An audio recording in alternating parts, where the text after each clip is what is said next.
Good evening, everyone. Welcome to the Fourth Angels Medical Missionary Training Food Preparation Demonstration. And this is raw food preparation. My name is Dr. Karine Hall Brown. And today we will be looking at the primary reasons why we eat raw and the benefits that we obtain from eating raw. And we're going to look at what is raw, a plant-based raw diet. And after we go through that, we are going to do some demonstration of different dishes, how to prepare different raw food dishes. Now, as I said before, our primary objective is to define what a raw plant-based diet is, and to describe why you should eat a raw plant-based diet. Okay? Now, the first thing I'm going to do is to describe what is a raw plant-based diet. Now, a raw plant-based diet consists of unprocessed, raw plant-based food that has not been heated above 118 degrees Fahrenheit. And that's approximately 46 degrees Fahrenheit. Now, food cooked above this temperature have lost their enzymes, and thus a significant amount of their nutritional value. So, yes, when we cook our food, we definitely kill the food. So therefore, we are actually destroying a lot of the nutritive properties that's in the food, unfortunately. And as a result of that, it puts a lot of stress on our bodies. Now, God's original diet. Now, in Genesis 1 verse 29, God's original diet can be found there. And it states that, behold, I have given you every herb bearing seeds, which is upon the face of all the earth. And every tree in which is the fruit of a tree yielding seed, to you it shall be for meat. So our meat, as is stated in the Bible, is supposed to come from our plants. So that's where we should get all the food that we eat from.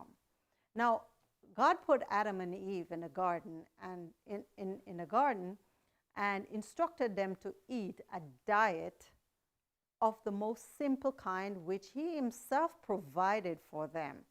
The fruits of the trees and the herb-bearing seeds were provided for their food. Okay, God gave our first parents the food he designed that the race should eat. So that's the food that until today, if we're descendant of Adam, then this is what our diet should look like. Now, we have wandered and strayed far from this, quite a bit of us, but if you have and has not gone back to the original diet that God gave us, it's time to think about doing so. Now, it was contrary to his plan to have the life of any creature taken. So God did not design us to kill animals and eat animals. Unfortunately, at some point this happened during after the flood, when meat was permitted to be eaten. And from then until today, there are certain animals based on the Bible that is permitted to be eaten. Now, this meat has destroyed us over the years by one way or the other. Now, the fruits of the tree in the garden was the food man once required, and that comes from Counsel and Diet, page 81. So all the foods that we eat is all the food that we eat or that came from the garden provide for our needs, all the nutritional value that we are expected to sustain us as human beings should come from the plants that or the foods that we eat. Now, what are the instructions that God gave us? And then again, it is in Genesis 1:29 that he tells us that after Adam sinned, he was driven out of the Garden of Eden, and God instructed him to add the herbs of the field to the original diet plan. And that is in Genesis 1 verse 29. And again, Genesis 3 verse 18. Vegetables, the herbs of the field, were added to the original live food or raw food that Adam and Eve was eating in the Garden of Eden. So at the end of, after they sinned, this is where the vegetables was added to their diet, because God recognized that they would need an additional supplement to sustain them because of all the destruction which would have come upon the earth and thus on man as well. Okay, so that was added to their diet after they sinned. Now these new food provide additional nutrients, especially chlorophyll. And from then until today, chlorophyll has been the blood of the plant. It is the blood of the plant, or you could refer to it as concentrated sun power. And this concentrated sun power is what we use to make hemoglobin, which is red blood in our body, or the red blood cells in our body. Green blood in plants can make red blood in human, and green vegetables are wonderful blood builders. So these are things that God pre-thought about way ahead of our existence. So he knew from before he created us that these things would become necessary, and they were created in abundance. Anywhere you go, you can find chlorophyll. Chlorophyll is in every single green plant. And just as chlorophyll is in abundance, that is how it is supposed to be used to clean and purify our blood in our body. Now, God made vegetables high in phytochemicals to nourish the body's immune system and keep Adam and Eve disease-free. And until today, I can assure you that a green diet is the best way of building your immune system. It's the best way of sustaining your body. It's the best way of building blood, building bones. Just about, if you have good blood, your body will be made of good quality. Your structure would be of good quality.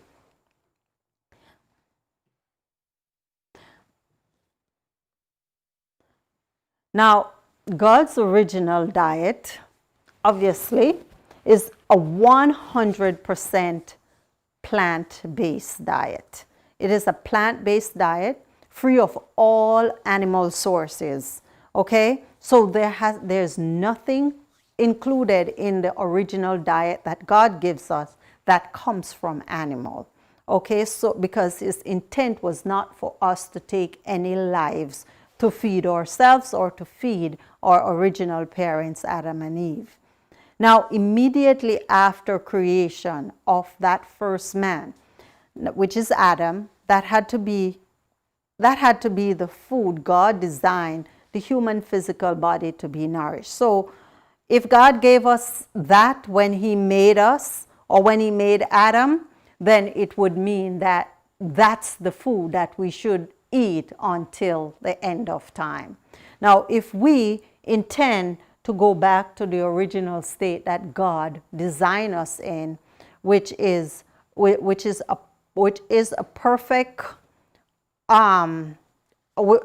perfection in our build, in our structure, and in perfect harmony, which is most important. Our structures might not be perfect at all, but harmony with Christ as he is presently in the most holy place, we must take on the diet that he gave us in the original plan. Now, I was doing some research and I looked at life before the flood and life after the flood. And this is my finding, or what I found, that all the nourishment in the world today was made initially by plants. When we eat animal products, the nourishment received is second hand. A high meat diet stimulates a rapid rate of growth, predisposing to a shorter lifespan. And that's kind of like the primary theory behind eating animal product. It creates rapid growth and it predisposes us to a shorter lifespan.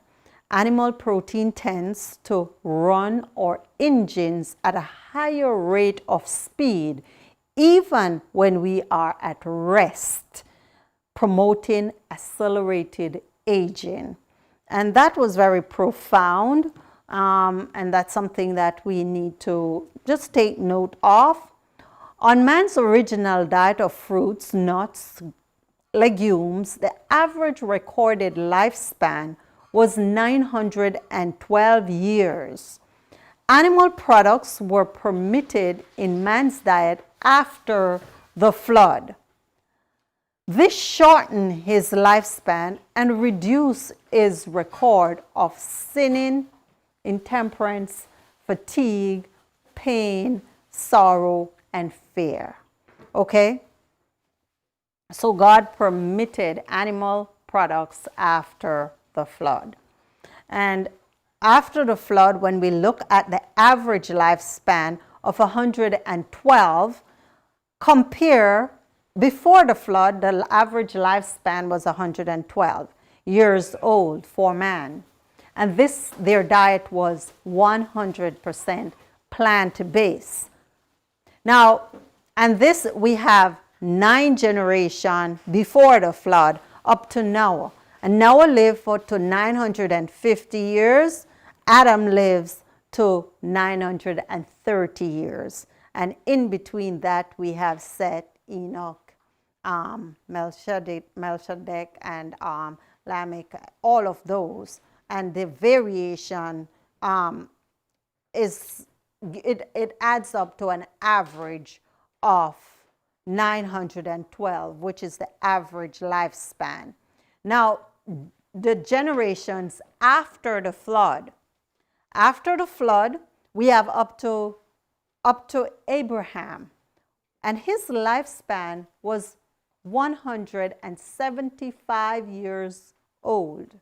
Okay, so we go from Shem all the way down to Abraham, and the average lifespan for the 10 generation after the flood has gone down by a great percentage. So after the flood, the average lifespan was 317 years old. Before the flood, it was 112 years old. So adding meat to the diet of man certainly shortened the lifespan. It shortened the stature of man. It's a deterioration of flesh that occur as a result of adding meat to the original diet. Now, in the spirit of prophecy, Ellen G. White, Counsels and Diet, says, let's teach the people to preserve the health and increase the strength by avoiding large amount of cooking that has filled the world with chronic invalid. By precepts and example, make it plain that the food which God gave Adam in his sinless state is the best for man's use as he seeks to regain that sinless state. Okay, and that's Counsels and Diet, and that's page 460. So, and if we're to compare now the state of health, the state of health right now in the United States as it is, we have several diseases that has plagued the nation. Now we have COVID, we have heart disease, we have strokes, we have diabetes, and we have the big C, which is cancer. Now, all of those has plague us, and for the most part, the diet that we consume contribute to a great extent to some of these diseases and their impact on our lives. Now, these disorders, according to Dr. Everett Koop, disorder together now account for more than 2/3 of all death in the United States. And he's a former Surgeon General, and that was his thought. It is estimated that 85% of disease is caused by the sad diet. If food is the culprit, I think that we can find a solution. We must find a solution, and the solution is to change our diet so that we can consume the diet that God ordained for this machine, so that we can we can truly and easily do His will and have a healthy and strong physical, mental, and spiritual structure, so that we can function in the capacity that God has ordained for us to function in. Now, why eat a raw, vegan, or plant-based diet? Okay, the lifelong benefits. Lifelong benefits, and first one and foremost is because God said so. And we just went over all the reasons why we should consume a plant, what God says about a plant-based diet. So we just went over it in Genesis 1:29. So we're not going to spend the time deliberate on it. Now, the second reason is that it truly nourishes the body. So a plant-based diet, a raw plant-based diet, truly nourishes the body. Now, the nutrients that we get from food include vitamins, minerals, phytonutrients, protein, essential fats, and fibers. Now, enzymes, which is top and foremost, critical. Now, these are important nutrients that build our body. They are the building blocks of our bodies. These are the things that make up our cells. Okay, so the nutrients we get from the food, they are of a better quality, and the value is much better when we consume raw food. Now, enzymes. So when we look at enzyme, when we eat raw, it truly nourishes the body, and it also provides an array of enzymes, which is what drives our whole existence. If we have no enzyme within our body, you're going to find that we cannot function normally. Our ability to function will be hampered. First thing, we cannot breathe if there is no enzyme. Now, the food we eat will support the enzyme that we also have within our body. Enzymes convert our food that we eat into chemical structures that can pass through the cell membrane of the cell lining of the digestive tract and into the bloodstream. And that's how we obtain nutrients from the food we eat. But besides breaking down the food, enzymes are also necessary for breathing. Simply just inhaling and exhaling, if we didn't have enzyme, we could not do it. Enzyme functions are the living protein that direct life force in our biological and metabolic processes. So enzyme is the life force. They are what drives. They speed up reaction. Or else when you consume your meal, that food will sit in your stomach forever and ever. And I'm sure you must have experienced eating some kind of food that sits in your stomach, and it's not going down, it's not moving, and that is indigestion. And that might have been because you don't have the right enzyme to break down the food, not enough enzyme. You might not have consumed enough water to make the enzyme in your stomach, so the food sits there and it is not digested. And that's kind of how the body functions. We need to drink enough water. We need to have enough minerals or calcium or magnesium or potassium. Those are very critical in helping the formation of enzyme or the production of enzyme in our bodies. So anything goes out of line, it disrupts the homeostasis, and the metabolism is also disrupted. Now, enzymes help transform and store energy. It makes active hormones. It dissolves fiber and prevents clotting. They have anti-inflammatory effects. They help to balance and restore the immune system and heal the body of many diseases. They help to repair our DNA and our RNA. When we cook our food, we destroy many of the enzymes that help to naturally digest it. Enzymes are affected by temperature. So once you put your food in temperatures above 100 degrees Fahrenheit, 118 degrees Fahrenheit, the enzymes are broken down, they are dissolved, and they don't function effectively anymore. Now, our vitamins. So when we eat raw, we get more nutrients from our food. The enzymes are there to support the enzymes we have in our bodies, so the digestive process is not so long, and your body metabolism is not so slow, okay, because it has to use the energy to break down and to digest so that you can get the nutrients from the food. Now, without vitamins, our cells would not function properly, and thus our organs would suffer and eventually would no longer be able to survive. Now, vitamins and minerals are the key things that we become deficient in when we get sick. So we need vitamins and minerals, and the more raw food we eat, the more minerals and vitamins we will get from our food. Vitamins help to regulate the metabolism. It helps convert fat, carbohydrates into energy, and assist in the forming of bones and tissues. So vitamins are very, very important in our body. When we cook our food, test has shown that we lose 50% of our vitamins. Or B1 and B12 we can lose up to 96%. 97% of the folic acid is destroyed, and 70 to 80% of our vitamin C is lost when we cook our food.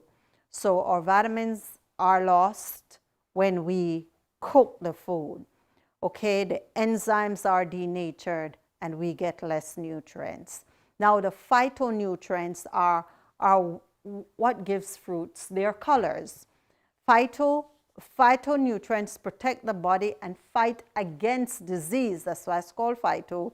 They also fight cancer and help protect our heart. So it's very important that when we prepare our food, if you notice, sometimes if you cut an apple or any kind of fruit and you put it down for a little while, it will turn brown because of oxidation.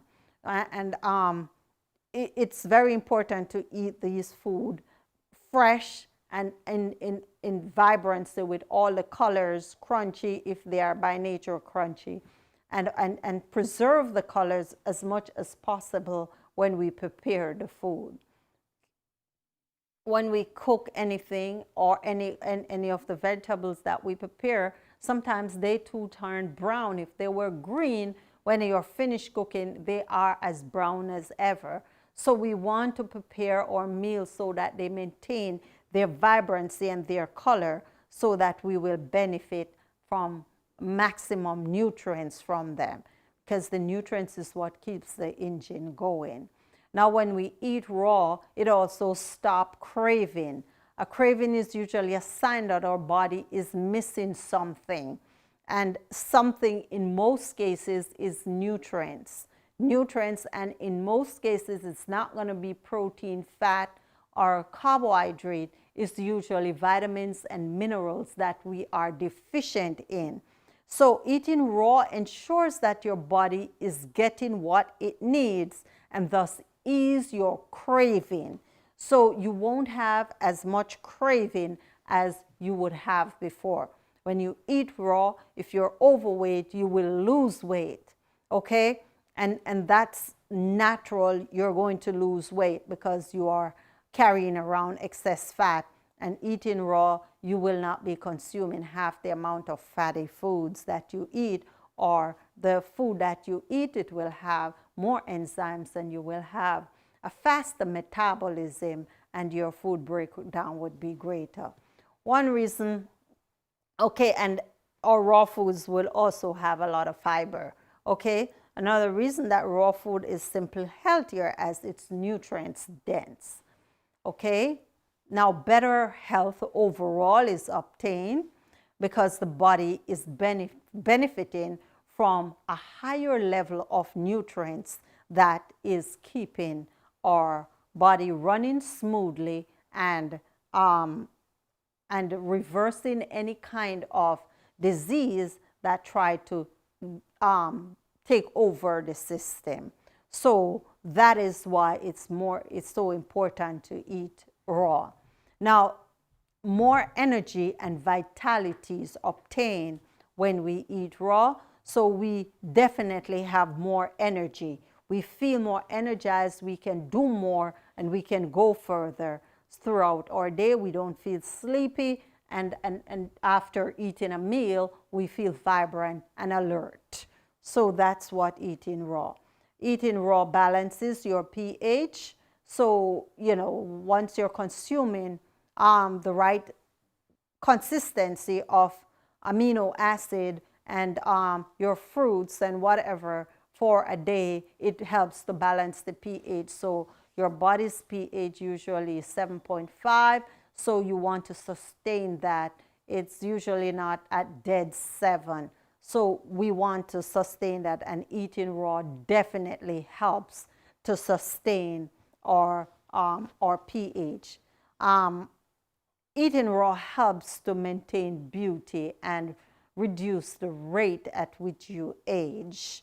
And when I say eating raw, I'm talking about eating raw plant-based diet.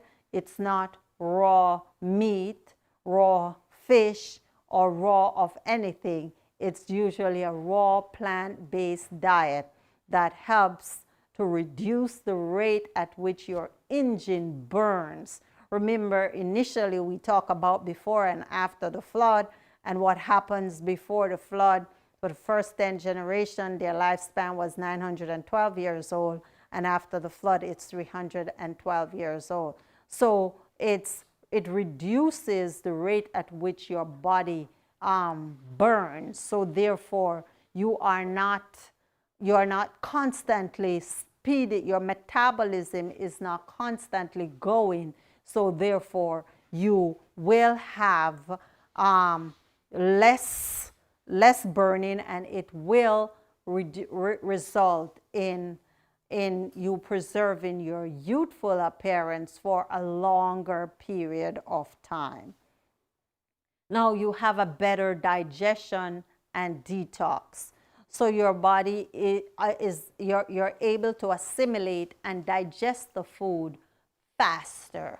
And eating raw, you're constantly detoxing your body. So you're pushing out toxin that build up in your system and on an average every day. So we can't regulate the air that we breathe. We can't regulate, sometimes we can control a little bit of water that we drink, but if the air is polluted, you guarantee the water will be contaminated. We could do the best with the water, but all I'm saying is that we have a greater control over what we put in our system, and what we put in our system affects how our bodies function daily, and that you can control. So your digestive system works better because there's more enzyme, and your body is constantly detoxing itself. That's how the machine was designed to function. Okay, so that is what is happening when you eat raw. You are detoxing every day. And it says, let food be your medicine. And your medicine usually gets you better and better. So once you're eating raw, you're going to become healthier and healthier every day. Now, eating raw is also very good for the environment, okay? Because when you eat raw, in most cases, we try to the best of our ability to eat food that are organic, and it reduces the amount of pesticides that is used in our food.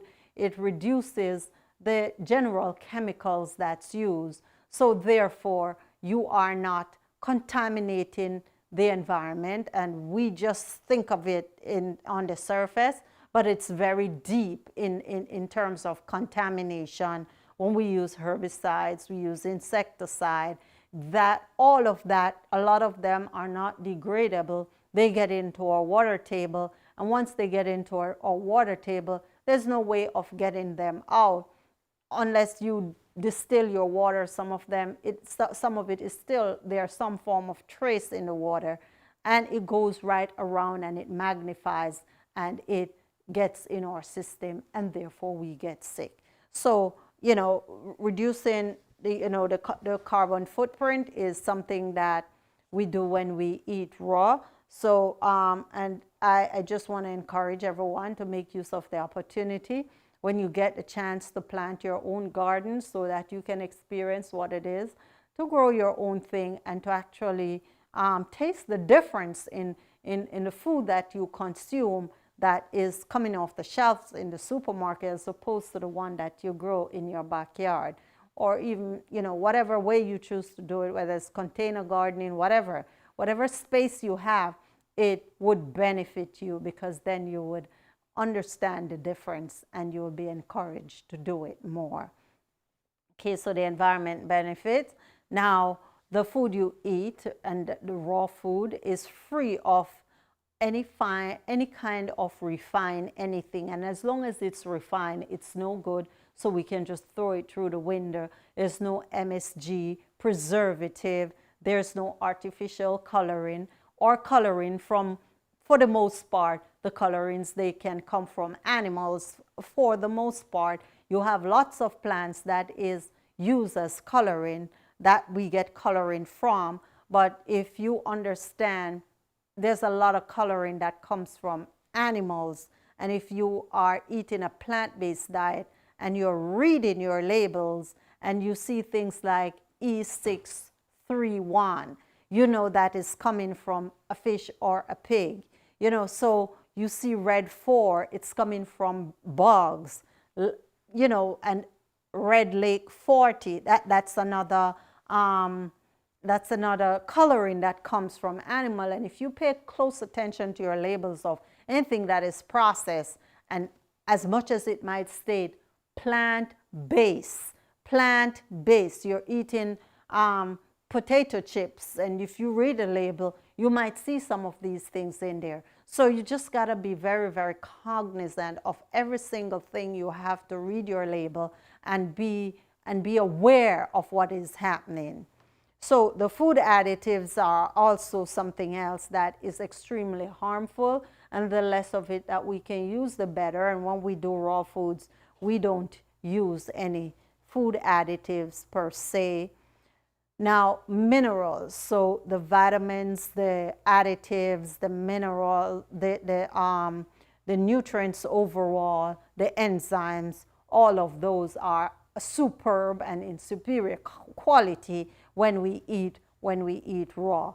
Minerals, cooking food results in mineral loss, but the mineral loss is not as great as the vitamins loss. Okay, so minerals such as sodium, potassium, phosphorus, calcium, magnesium, iron, zinc, manganese, and copper. Now, these are all various kind of minerals. Various food material are analyzed before and after cooking, and the following results were obtained. Now, mineral content of cooked food were on an average of 60 to 70% of those in raw or uncooked. Okay, so we have 60 to 70%. Now, when we cook it, there's a high percentage that is lost, which is which is something that we want to be cognizant of. And a pointer that I want to want for you to bear in mind, these are pointers when you're cooking to preserve mineral, and minerals are lost. Now, when we cook our vegetables or whatever is it that you're cooking, we should avoid boiling them unless we're making soups and we're going to drink whatever is left. Now, addition of a small amount of salt when you're cooking is something that you need to try to help to preserve it. So these are eat the boiling food in the soup. So you must eat it drink the water that comes out of the vegetables. You can add a little salt to it, and that will improve the taste and quality.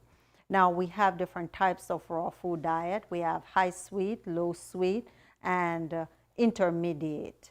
Okay, so the high sweet, we eat pretty much mostly fruits, and we eat less vegetables or starchy vegetables.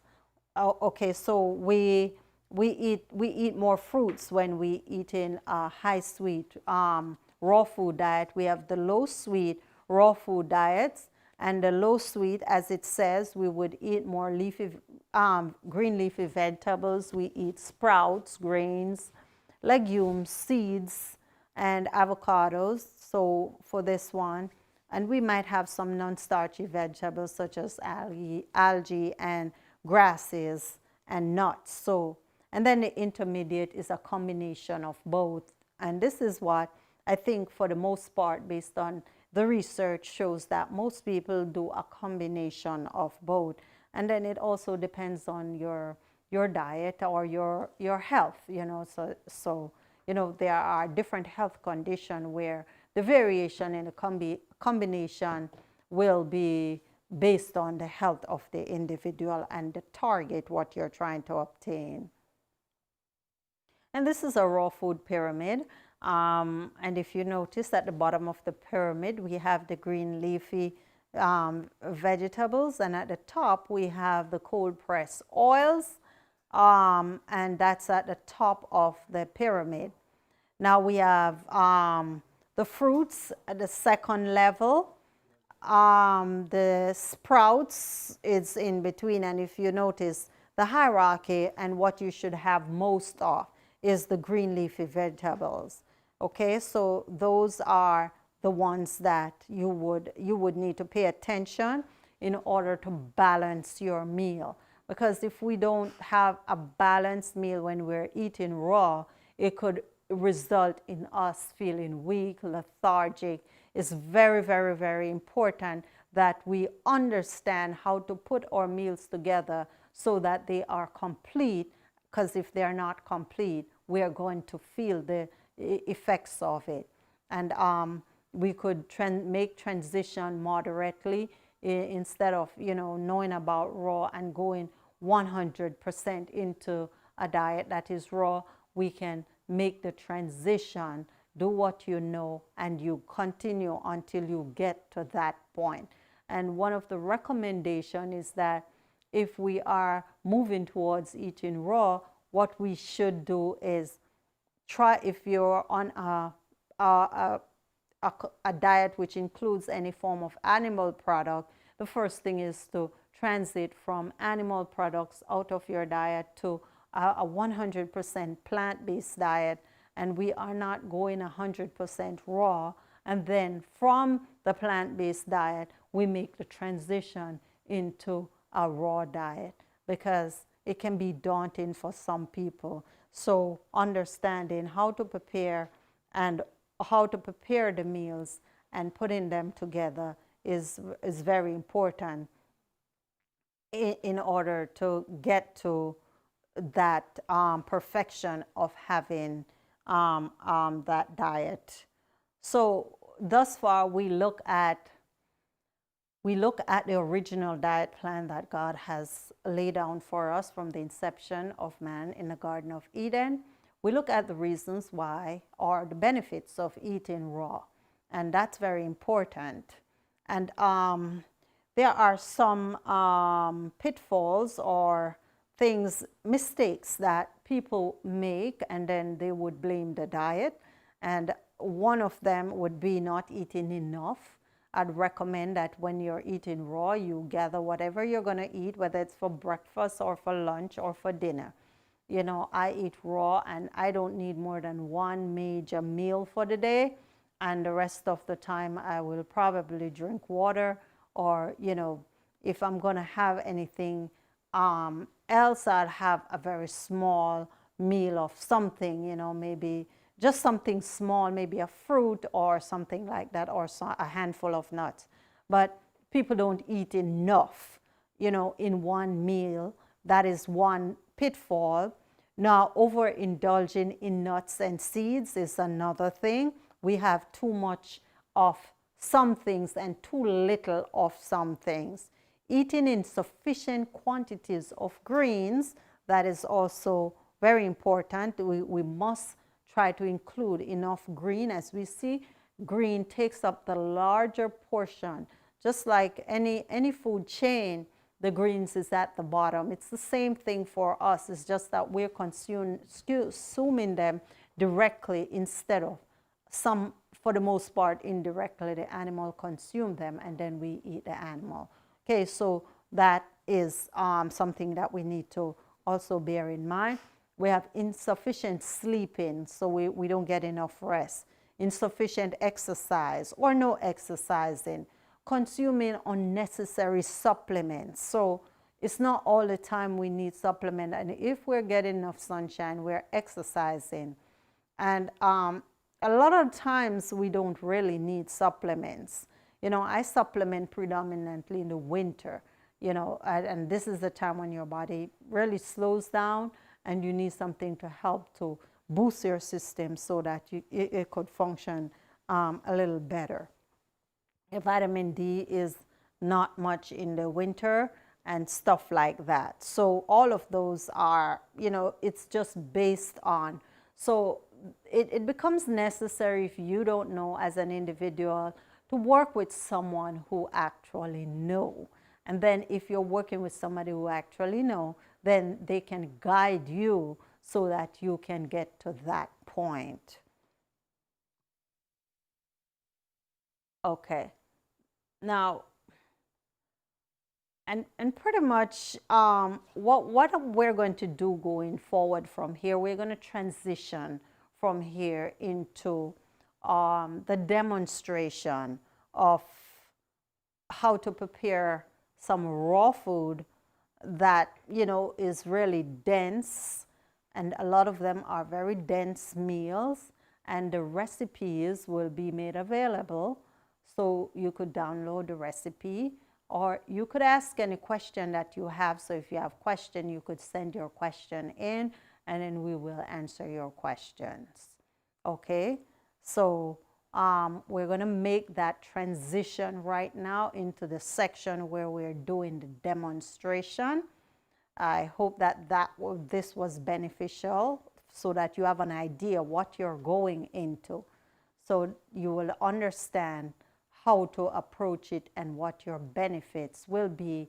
And if you could think about the benefits of consuming raw, when you're consuming raw foods, you'll get excited like I do when you're eating. When you're eating the raw food, you could literally feel the benefits of it. Okay, so we're going to make the transition right here.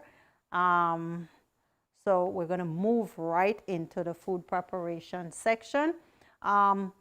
There are a few recipes that are very near and dear to my heart, and I just want to share those recipes, how to prepare them, and how I do these recipes so that you can maximize your benefits.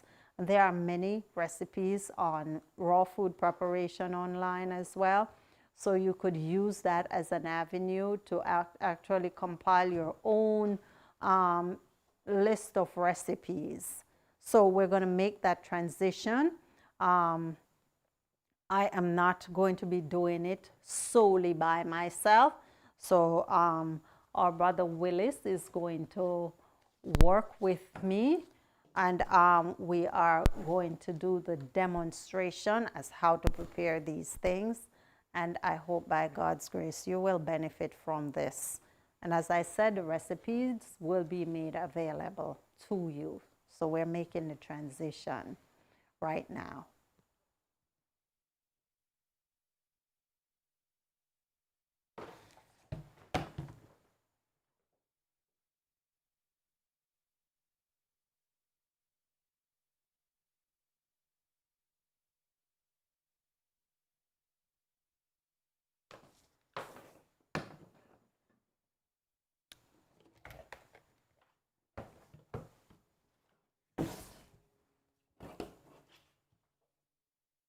Okay. So we are going to do a fair combination. So this is Brother Willis. Brother Willis is a master herbalist, and he is also a chef. So he's just the right person to help with this demonstration. So we'll be working together. Now we're doing a combination of dishes. I sought dishes that we could use for breakfast, for lunch, and for dinner. And for me, eating raw, I think we could omit lunch, unless lunch fall in where you have your main meal, or you could omit dinner.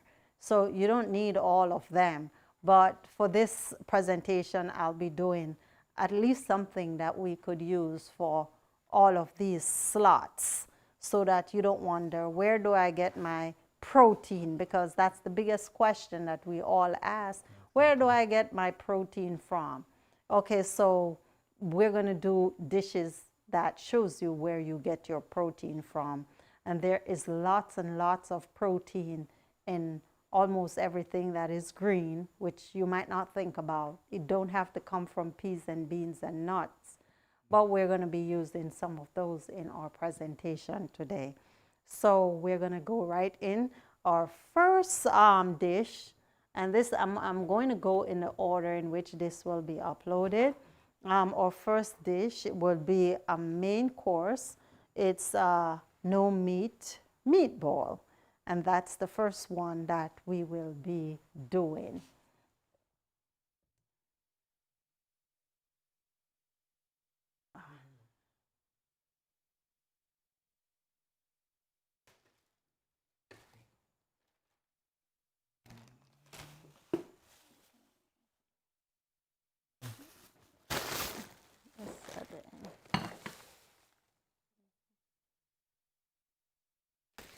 Bowl. Yeah. So for our meatball, I kind of try to put everything that we're going to use in one container, so that we could actually make an easy transition. So for the meatball recipe, the meatball recipe requires sunflower seed. It requires almond butter. So we have our almond butter. We have our sunflower seed. It's already grounded up. We have our sun-dried tomato, which is in this. It requires garlic, thyme, oregano, and olive oil. Okay, so for this combination, and it requires a pinch of cumin and sea salt. Okay, so here we have,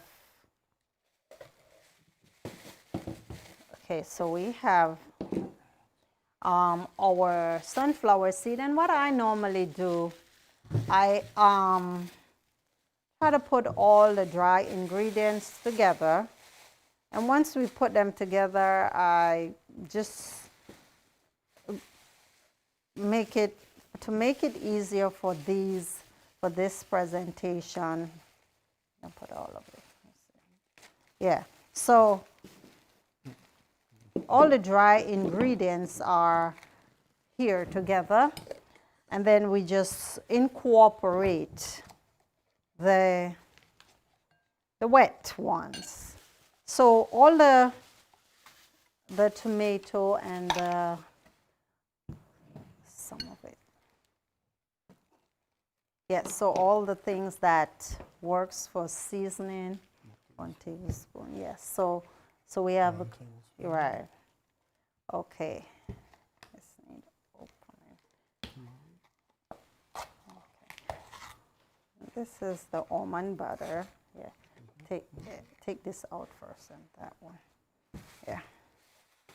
So this is the 1 tablespoon.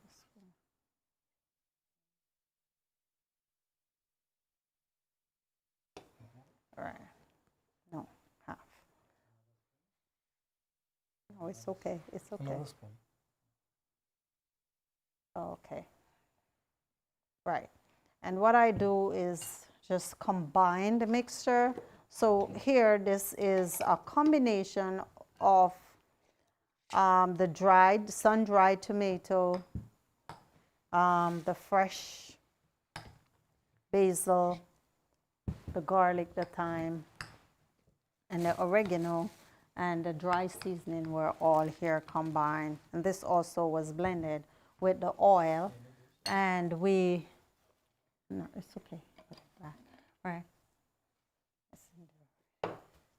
Okay. And what we do with this, we just boil it up. Good. And make the dehydrator. Where's the dehydrator? There. No, we don't need this content. So we keep mixing until it forms a ball. It comes together. If it's a little bit runny, you know you should add some more of the ingredient, of the main ingredient. Okay, and for that, it's very, very simple.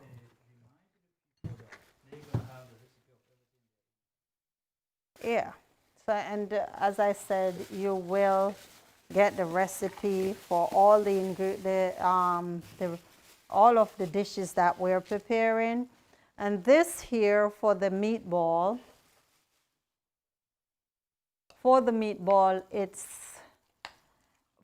for me, if I feel like I need to have it a little dry, I would put it in the dehydrator and leave it there for a good 3 hours, and 3 to 6 hours. I don't want it to be too dry.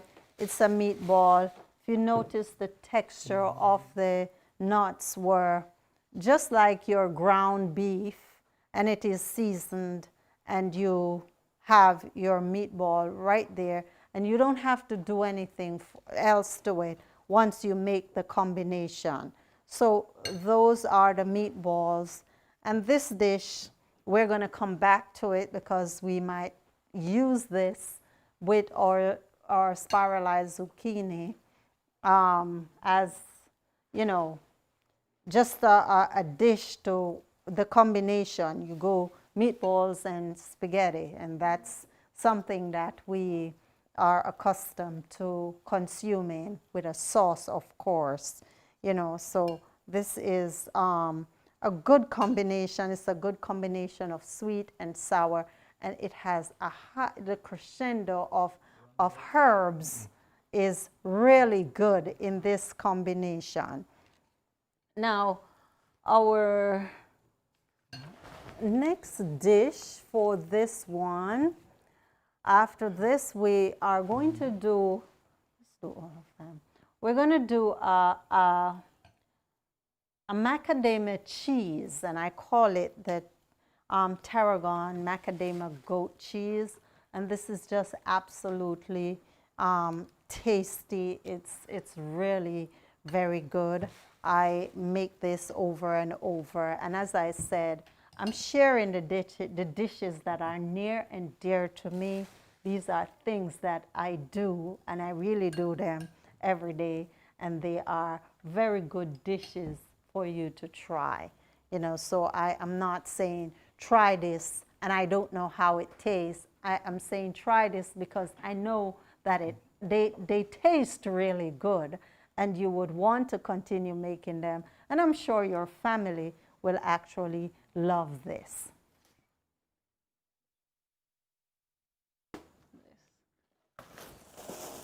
Everything here.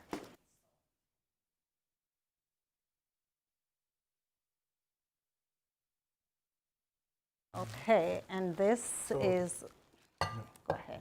So this is the finished product before you dehydrate them. As you see, it's just as you made regular meatball. You just don't handle it just the same way as when you do meatballs, you don't handle it too much. The purpose is just to mix it and just to roll it. If you want a bigger bowl, you know, you can adjust the scoop to make a bigger bowl. And these are absolutely delicious, and we will get to that section where we look at all the dishes. So, and as I said, it's optional. You could stick it in the dehydrator and make it a little drier if you want, or you could just have them just like that. You don't have to do anything else to them. Our next recipe will be the cheese, as I said. And this one takes a little time to do, but it's something that you really, really want to try. This is our macadamia cheese. And what we do for this dish, it's very, very simple. It's water. Water. Okay, so what we do, we pour the macadamia in our blender. That's it, with water, as the recipe said. And we need some probiotics. So that's what we're going to... So you're adding quarter cup of water, right? I need a cup to measure it. Yes. So...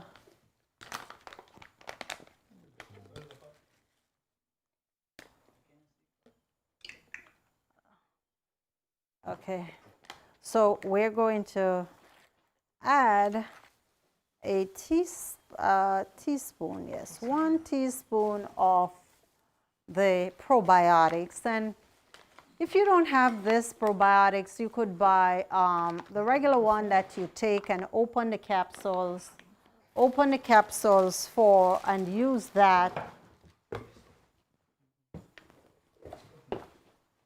Use the capsules, and I'm going to add a little salt to it. Just a little bit of salt. And we're using the pink Himalayan salt for this.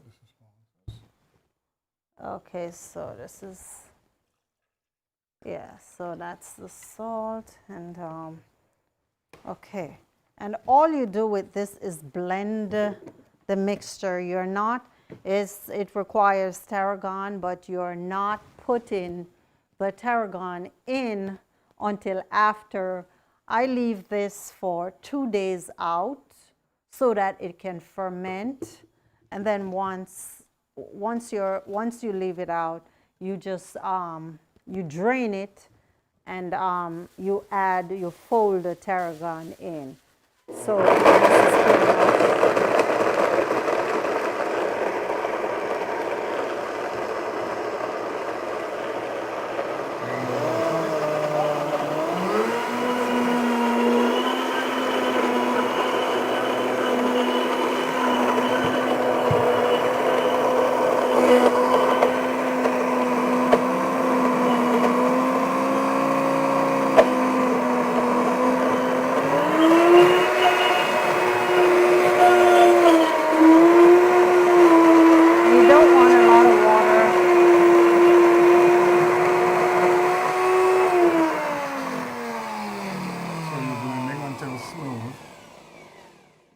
Okay, so you just blend it until it's smooth, and you have a very smooth texture right there, almost white.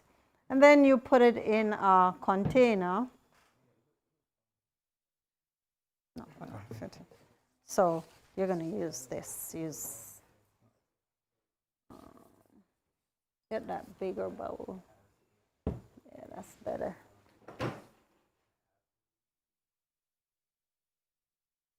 Okay, so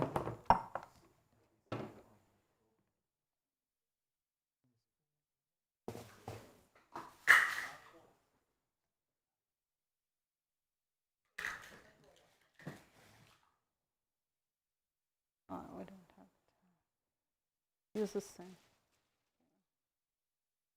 So we pour it in here. Okay. We could use, this is a cheesecloth. We could just put it in there, and we're gonna leave it in the container so that it drains for the 2 days that it's out. You're not putting this in the refrigerator.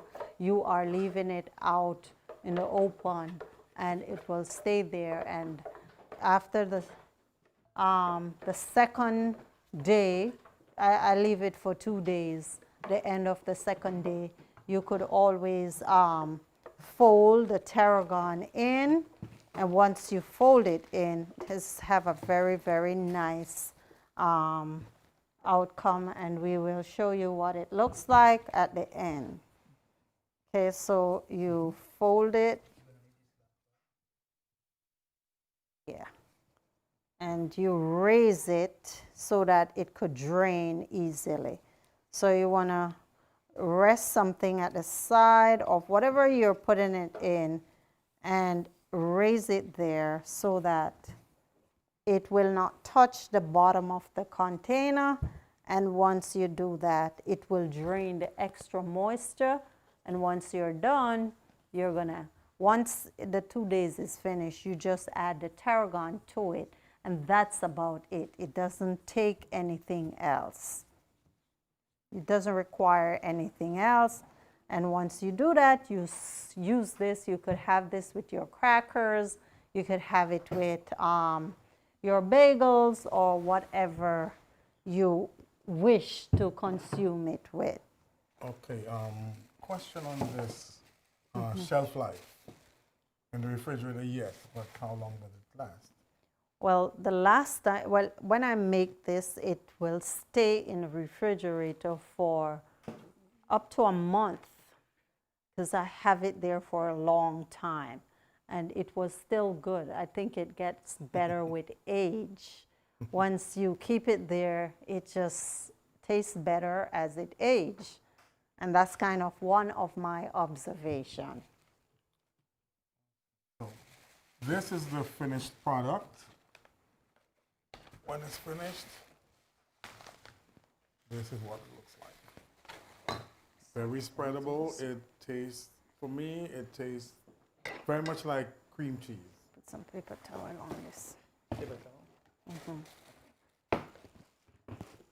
You can, as you said, you can put it on bagels. You can put them on crackers. Somebody like me, before, you know, sometimes I have guests over. I put it on a nice platter. I make this my centerpiece. And I add bagels. I add raw fruits. Raw vegetables, carrots, carrot sticks, celery sticks, etc. Platter, and you dip and you eat.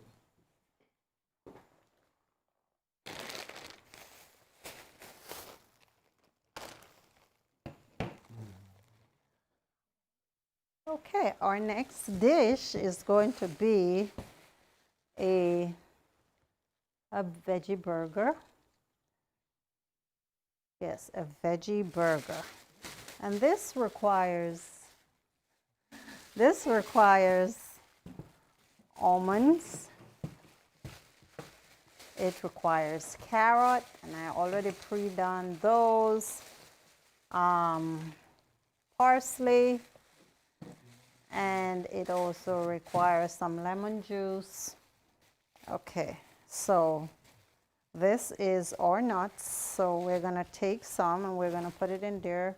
Just use half, just a small amount.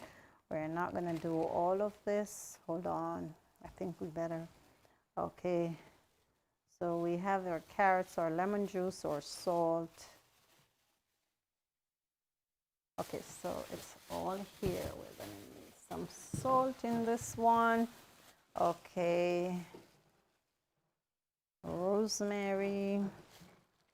We're going to put some of that. So our ingredients, we have almonds, pecans, carrots, red onions, fresh parsley, lemon juice, salt, rosemary, tarragon, and some curry powder. Okay,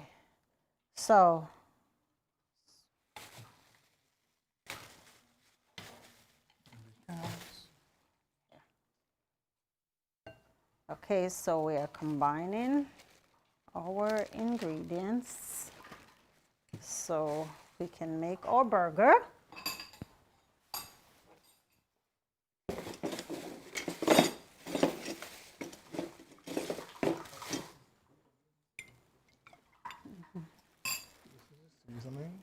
Okay, so measuring cup, and then we have the lemon. Okay. Salt. So we have 1.5 teaspoons of salt. Okay. And we need some tarragon. Right. Put that. It's all. No kimchi. It's not kimchi. It's the bottle is kimchi. Where's the tarragon? Yeah, I'm gonna need it again. Okay.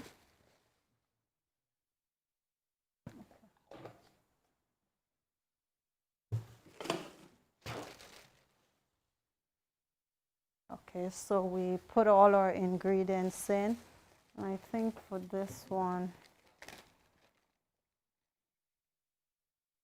so tell them what you put in. So you're getting 2 tablespoons of lemon juice.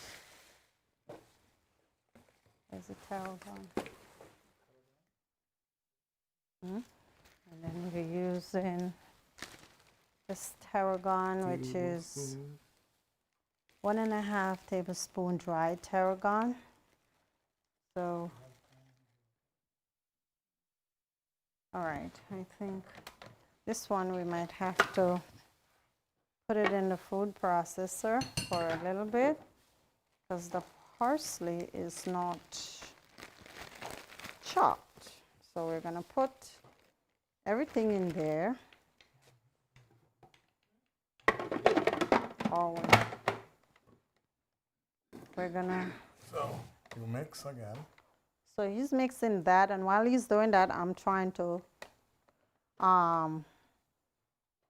chop this parsley up to add to it.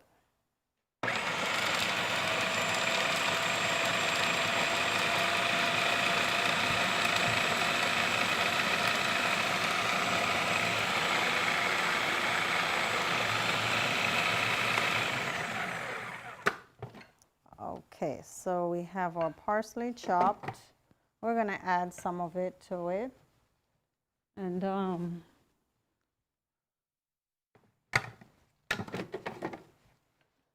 okay.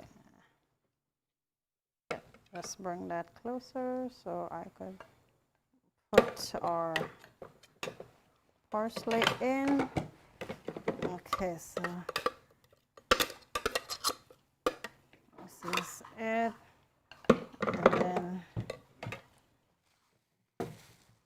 And then so you basically incorporated everything by folding it in.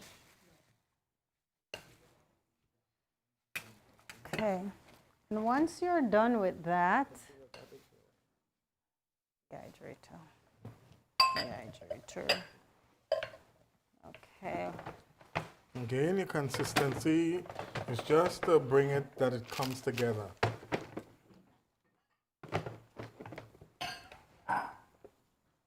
So this is the mixed.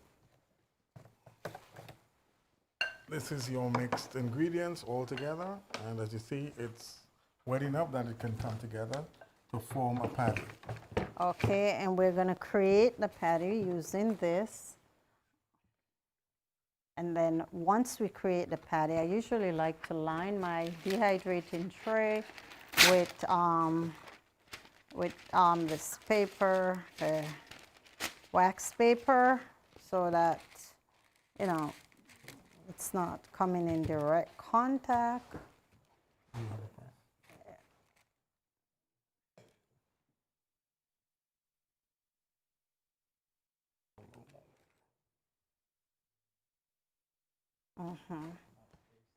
So this is what the burger look like.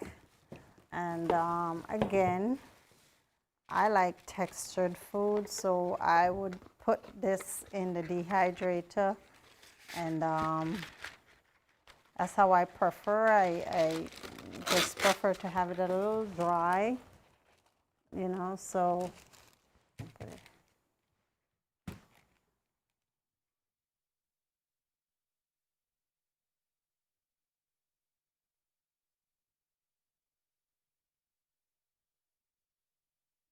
Okay, much better burger.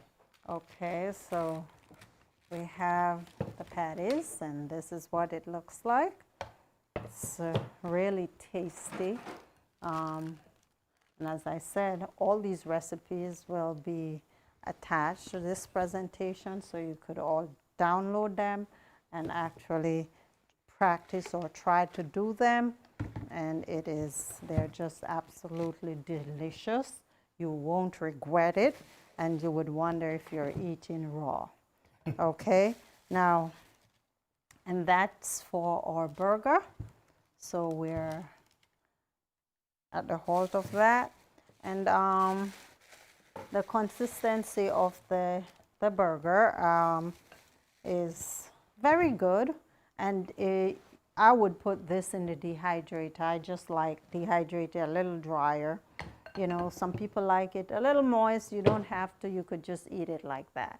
How long this can last? Oh, if you dehydrate this, you could have it for up to 3 months. And if you keep it in the refrigerator, you know, you could put them in the freezer. They'll get frostbitten. I don't like it hanging around too long, but it stays for a long time. The drier you make it, less moisture it has, and the longer you can keep it. So these are food that you could have in time of trouble that will sustain you. You could eat a burger and go. And we can put this in the dehydrator, and we move forward with our next dish. And all those dishes that we have done thus far, they are all our protein dishes, and they are somewhat different. Okay, so our next dish. But one thing we gotta say to people, because you know you seeing us doing all of this, and a lot of time people say that, and you can tell me if this is your experience. A lot of people think, oh, it's so much work to prepare and whatever, but these can be prepared in less than 20 minutes. And as you see, the prep time is not an hour. Yeah. You need a blender or food processor. They do basically the same thing. You drop everything in and you put them. 20 minutes, you put it together. And you can make for whole 3 months, so you're not losing anything. Exactly. In fact, you prepare for a whole 3 months. If you're eating raw, in fact, you really don't eat that much anyway. You don't have that much craving, and you stay full for longer. So you definitely are saving time, saving money. You know, you buy in bulk, prepare all together, and you're good to go. Now, I could tell you that when I first met you and you talked about raw, I was a little bit skeptical because you're talking about eating raw food and taking things and make them raw. But for me, I find it more satisfying. And again, it's easier. The cleanup is particularly dehydrating, it's no cleanup. All you're doing is basically keep it there, you keep it warm, and you eat. And, again, you understanding that you're getting nutrients. And that's super important because that's Exactly. why we eat. It's pointless to eat food with empty calories. It's pointless. So we're going to make now, the next thing that we're going to make is my super blueberry or berry smoothie, which, as I said, they are dear to my heart. These are the things that I eat, and these are the things I am sharing with you. So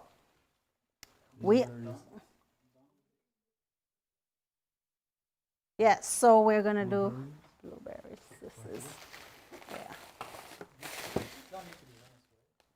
yeah. We can rinse it out. Okay, we're going to measure some of this. So this is our berry smoothie. And as you see, I use pomegranate as my base. This is the base that I like to use. And my blender, this is the Blendtec blender. It has a measuring cup on it. Okay, so we could always use this, to measure the amount that we are pouring in. So we're doing 8 ounces, and all the dried powder, they're combined here, all the dried things. So or pumpkin seed or sesame seed or chia or flax seed, our nuts of whatever choice you, sunflower seed, walnuts, okay, the lemon juice if you wish, the maca, the sea moss, and your protein powder is all included in this combination. And I'm just going to pour it in here. And once I pour this in, we're going to put our Blueberries, 2 cups. So we put our blueberries and frozen raspberry. Okay, so, and all we're going to do is blend this. And if you need additional liquid, we could add water. I prefer water, and I think we might need some water in this. I'm just going to blend it out.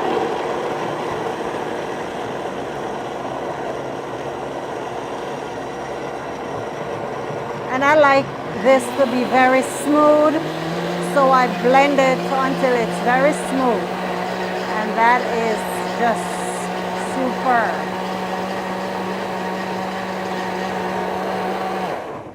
Okay, and these blenders, they're high speed, so pretty much, a couple seconds will give you the intensity or the smoothness that I require.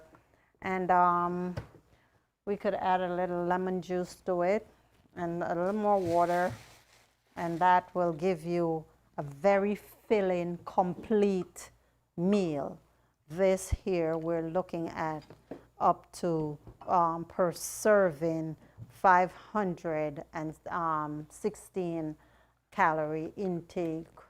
That's, your daily intake is 2,000. You have a meal here, you have this for breakfast, you won't be hungry until about 2 o'clock. So you should be good. Okay, so this is a very, very powerful combination, and what we could call it punch. So we blend this a little again, and then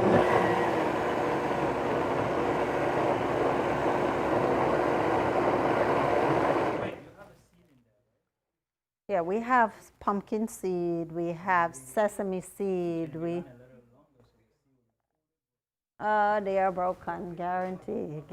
You could do it a little longer, just to your taste when you make these smoothies. It's just the way you feel.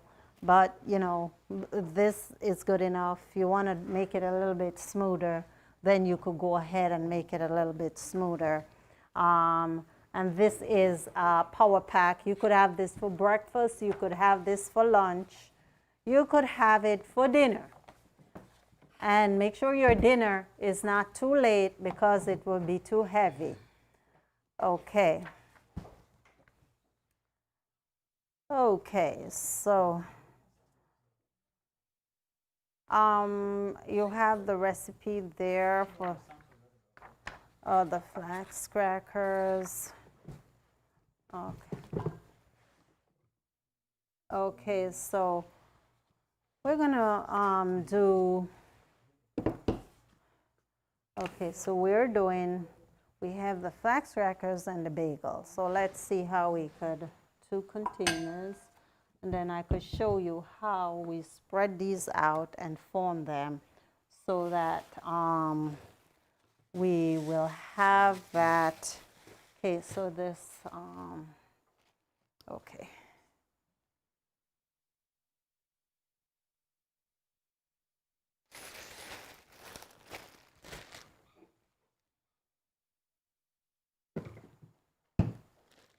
Okay, so we have our, so we're going to make here a very simple raw bagel. Don't put it away, leave it right there. Simple raw bagel. And our raw bagel, I'm using kamut, sprouted kamut. It's very similar to the wheat berries, but this berry is renowned for not being genetically modified as much as or wheat berries. So the sprouted kamut is what we're using along with our grounded flaxseed. And those are the 2 primary ingredients in this raw bagel recipe. We're using kamut and this, and we can use a little almond flour if needs be. Okay, so for the kamut, what we would do is grind them up in the blender. So what we would do is put the seeds, the berries, and these are already soaked, sprouted, inside of this blender, and we are going to break them open. And once we break them open, I think I need a little water. We break them open, it's gonna become very gooey. And then what we're gonna do is fold our barley malt and our flaxseed. Yeah, so we just need a little water added to this. Okay, fine, okay. So we're gonna break.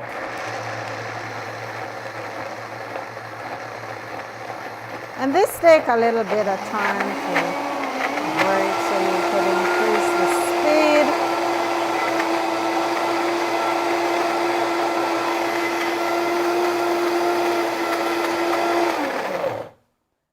Okay, so this is the consistency. It's like when you need your regular flour, that's the consistency that you get. So we're gonna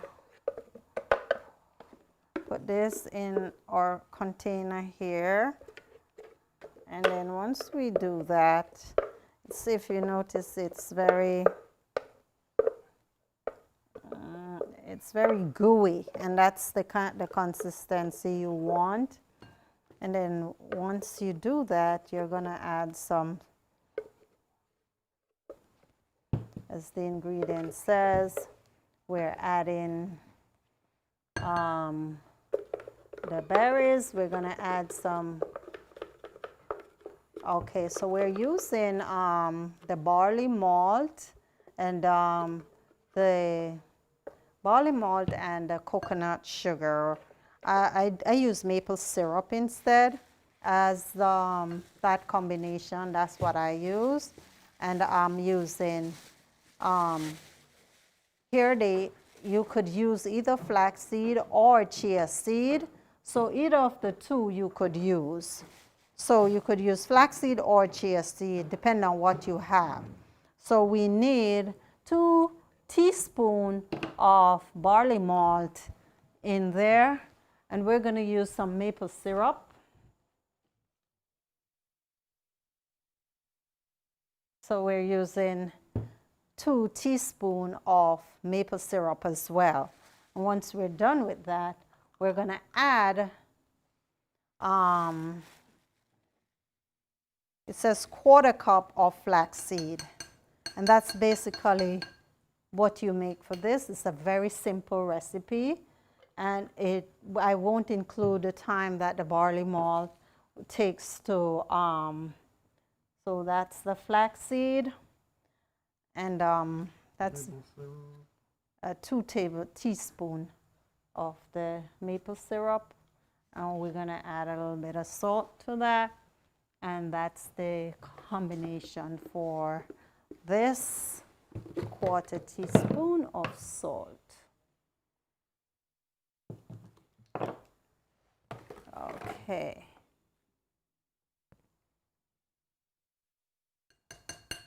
Okay, and that's the salt, and we mix that out and form them into bagels. And you have the option of adding either grapeseed oil or almond flour.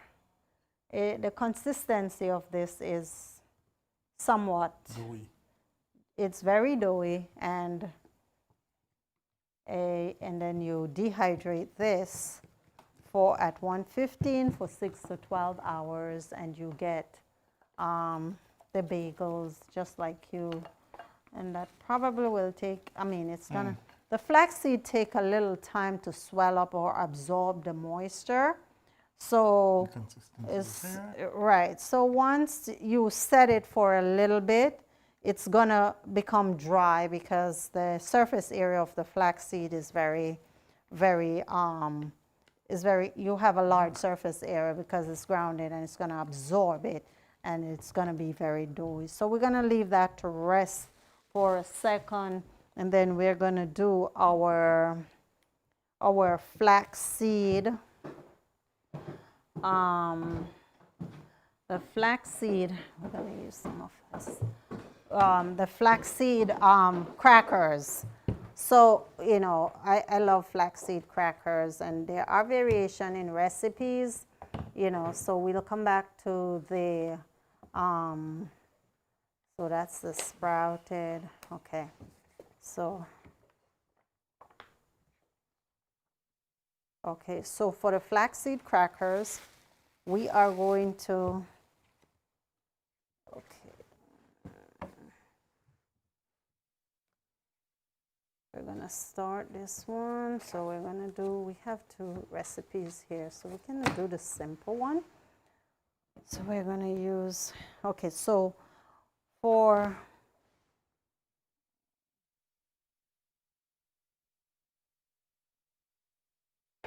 all right, so we're gonna make this one. So we're gonna need 2 cups of flaxseed. Yes, so we're gonna use this, and yes, so we're gonna do 2 cups of flaxseed, 4 cups of filtered water, 2 teaspoons sea salt, and we're doing seasoning. And here I have all the seasoning that I need: the onion, the thyme, the salt, the pepper, and these are blended together. Basil, okay. All of those are blended together, so I try to blend everything that's liquid so that we can actually move a little faster in this presentation. So we're going to use some of this to mix. Yes, so, okay, so we have a flaxseed cracker, the flaxseed grounded and flaxseed. Okay, so that's kind of it. And then we're going to combine all the seasoning with the onion, the garlic, and the olive oil in there. So I think we might need a bigger container. Yes, we do. Container.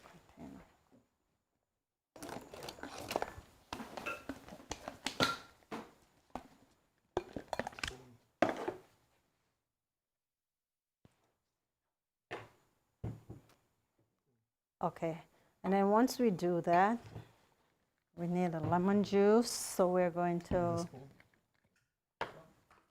add some lemon juice to this. Okay, so we have that. I like when it's a little, Seasonings. so all the seasoning that's combined there. So fresh onions, you know, red peppers. And you can decide, you can make this make the variation or make it according to how you see it fit. Might need some more season. Okay.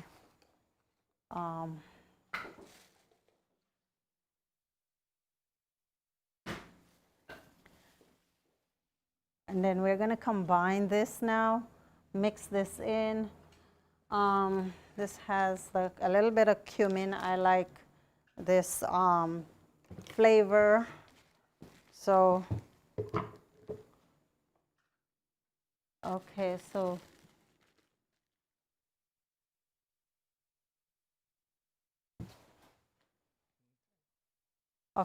we mix in the flaxseed, and what we're going to do, we're going to spread this on the grease paper so that we, you know, spread it out so it becomes dry much faster.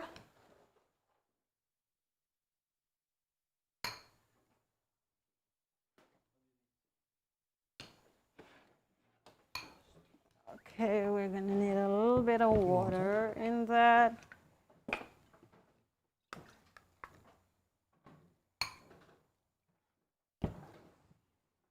Don't want it to be too.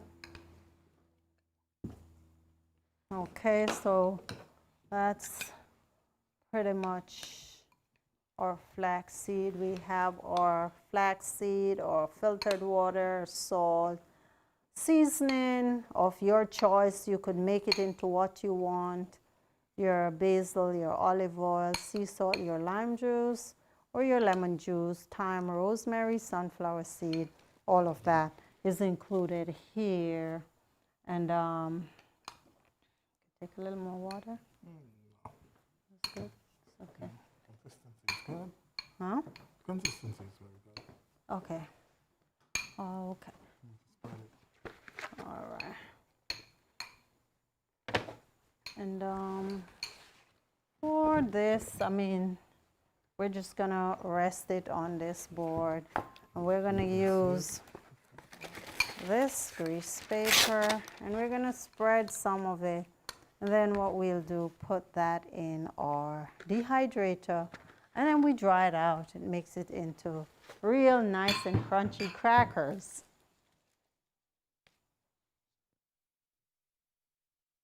Yeah, and that's pretty much how it's spread out.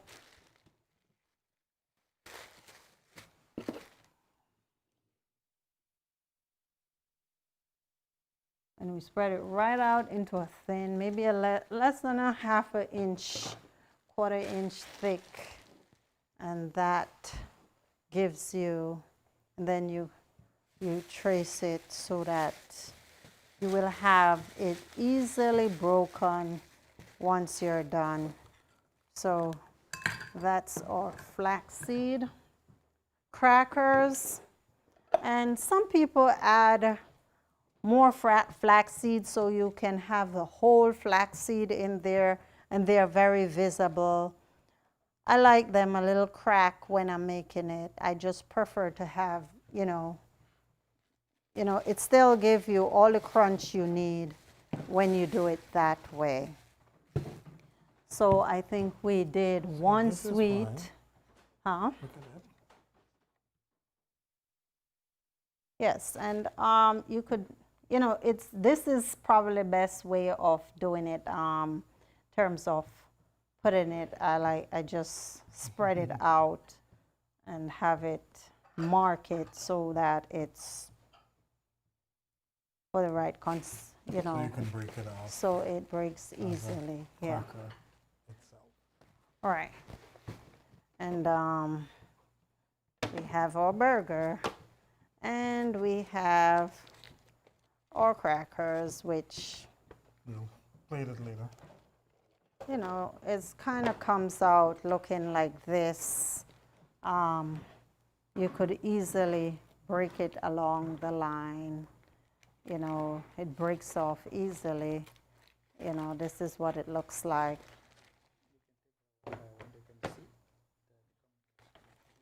So it comes off one by one. Yes, you could see the lines in there, and it just break along the line. And that's our flax crackers. Our burgers, it's giving Beyond Burger a fight, so yeah, so that's something you could consider. We did our crackers, we did our bagels. I think we just need to form our bagels so we could add them to the dehydrator. We didn't form our bagels yet, so yeah. So we're gonna form the bagels and we're putting them here. We just make them like bagels look. And once we do that, so once we, you know, and you could add a little, some olive oil to your container or your hand or gloves, and that will give you the consistency, and it will prevent it from sticking. Sometimes it does, but this is kind of what, you know. And then we put them in the dehydrator, and that's it. And that's your bagels. Real good. Could have that with your cheese, your macadamia cheese, or your flaxseed with your macadamia cheese. And you have variation. So when you make this, this will last in the refrigerator. You keep it in the refrigerator. You have up to 2.5 months with this one, and it just depends on how much you dehydrate it. You know, because if you make this too dry, you're going to lose the consistency of what a bagel is. So for 2 months on average in the refrigerator, and it's still good, it's still fresh, it's not dead, it's still alive. Okay, so this is your raw bagel. Okay. This is what they look like when they're done. They come out looking like this, and You want to zoom it? I think they could see. So this is our raw bagels, and That's 100% raw. Okay, it's not cooked at all. so this is 100% raw. We have sprouted kamut. We have sprouted kamut. We have flaxseed. We have our barley malt, and we have a little bit of maple syrup, and that's just what we put in Somebody there. can substitute the flaxseed? Oh, sure. If you could find something that brings it together. Okay. So where is the cutting board? Gotta find it. Okay. So we're gonna. Oh. Yeah, we're gonna use that, but we gotta put this somewhere.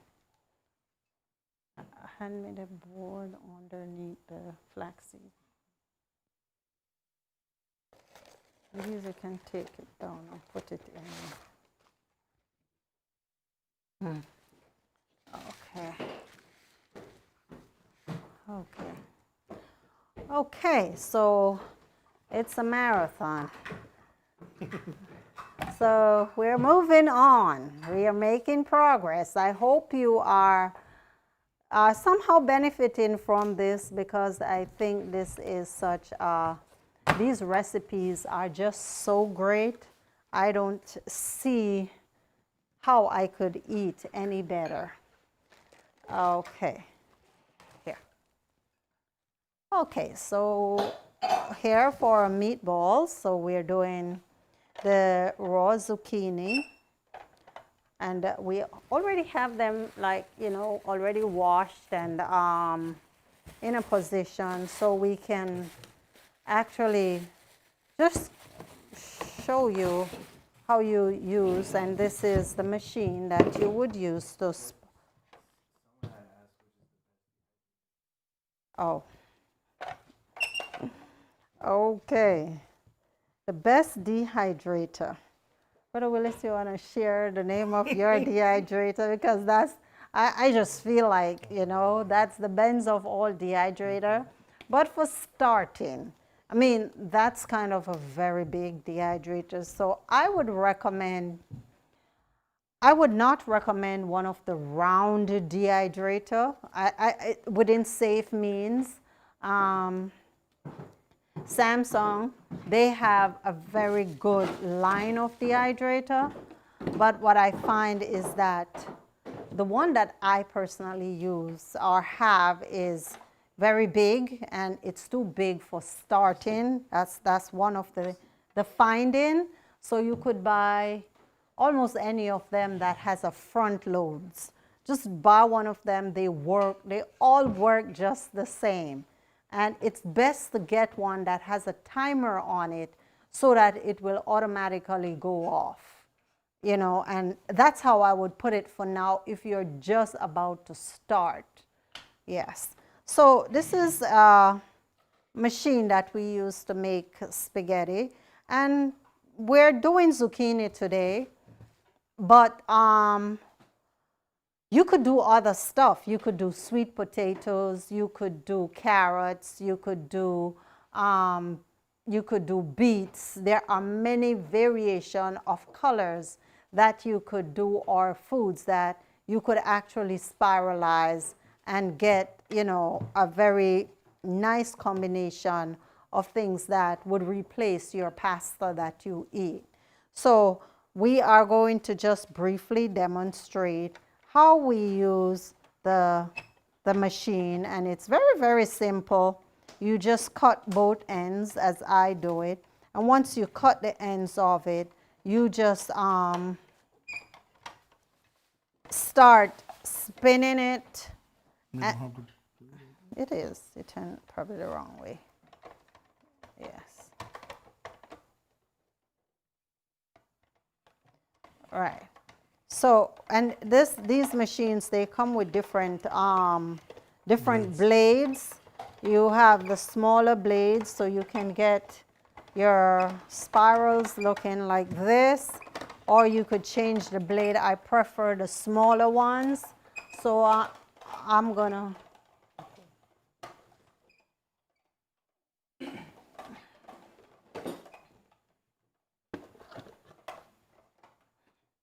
right. So, these are the bigger blades, and personally I like when it's smaller. I don't like the blades this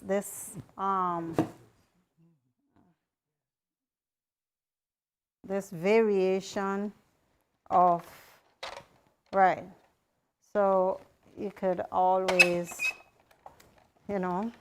change it and you could have different size in your one meal. And that's basically how you spiralize the zucchini, and you make, it's a very tasty replacement for your pasta. And as I said, you could have different texture. You don't have to do zucchini. You could do other stuff. Depending on, I am not too much into the other starchy foods, and you could do different color zucchini if you like. So I would do the zucchini. And we did the meatballs before. You saw the meatballs that we did, and then the combination of the zucchini and the meatball makes a perfect replacement. Okay, so we have the zucchini, and we're going to do that combination.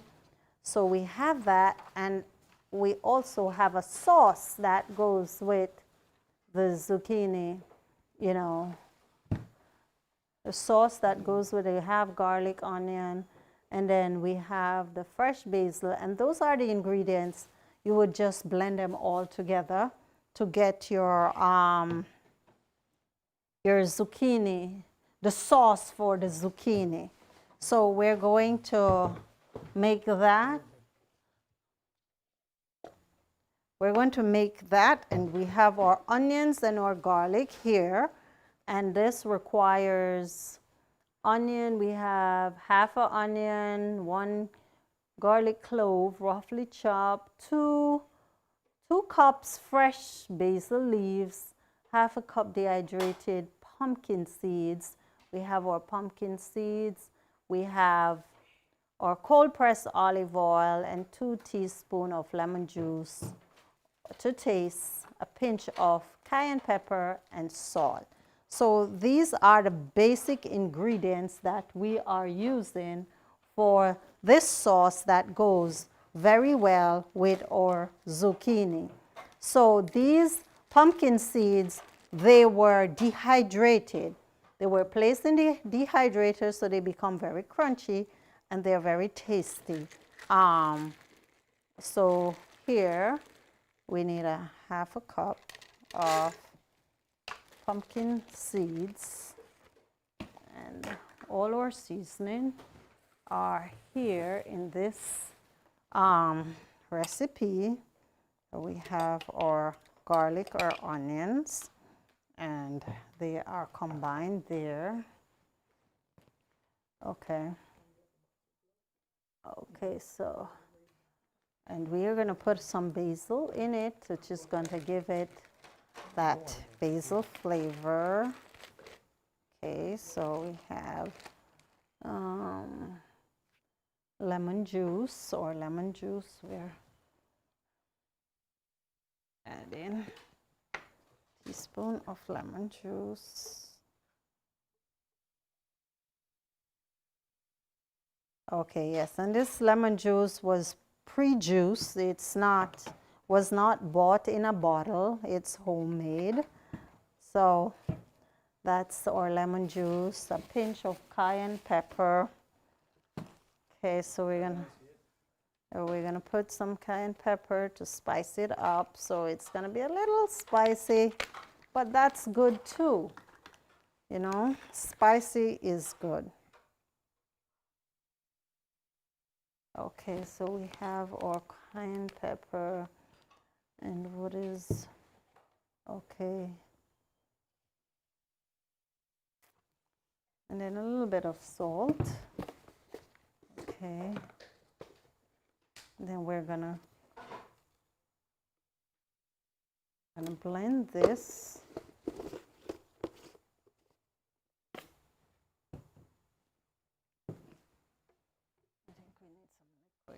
Water. Okay. Olive oil. Yeah. Yeah.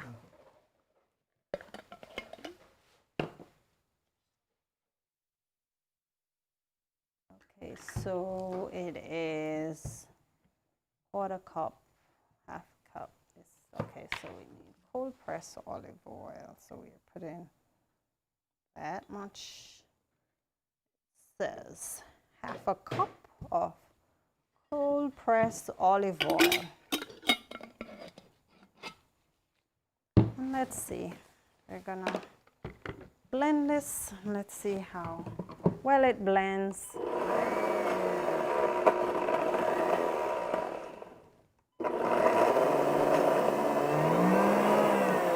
Okay, so we need, some water. yeah, so we need, let me put a little moisture in there because it's not blending as, put some more in there. Okay, there you go.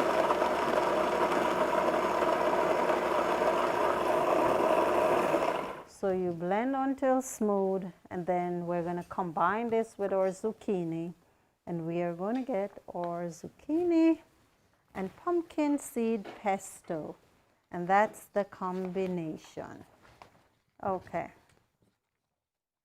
So we could blend this a little bit more. Yeah, but I don't want to spend time to blend it, so we're just gonna, if you could blend it until it's smooth, or you could make it crunchy. You know, with the pumpkin seeds, you know, like it has a bite to it. Yes, so that's something that I like, a little crunch in my dishes that I am doing. So we have that. Now, we have one more savory dish, and we have a sweet dish, which is, let me cover that.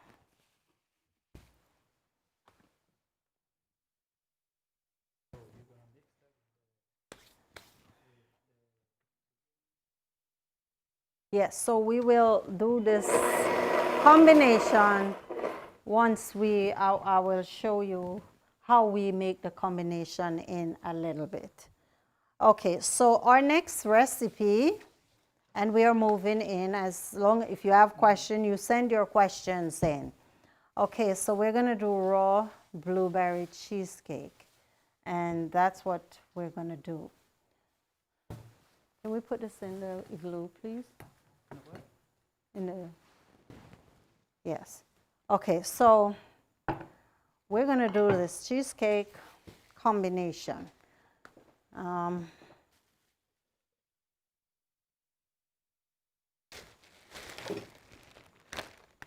Okay, so this is and this cheesecake requires a few things, and some of them we already pre-prepared.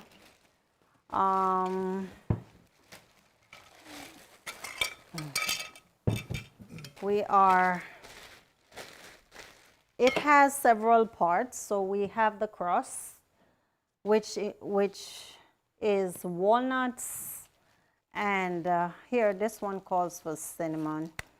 I use the extract from our cinnamon leaf.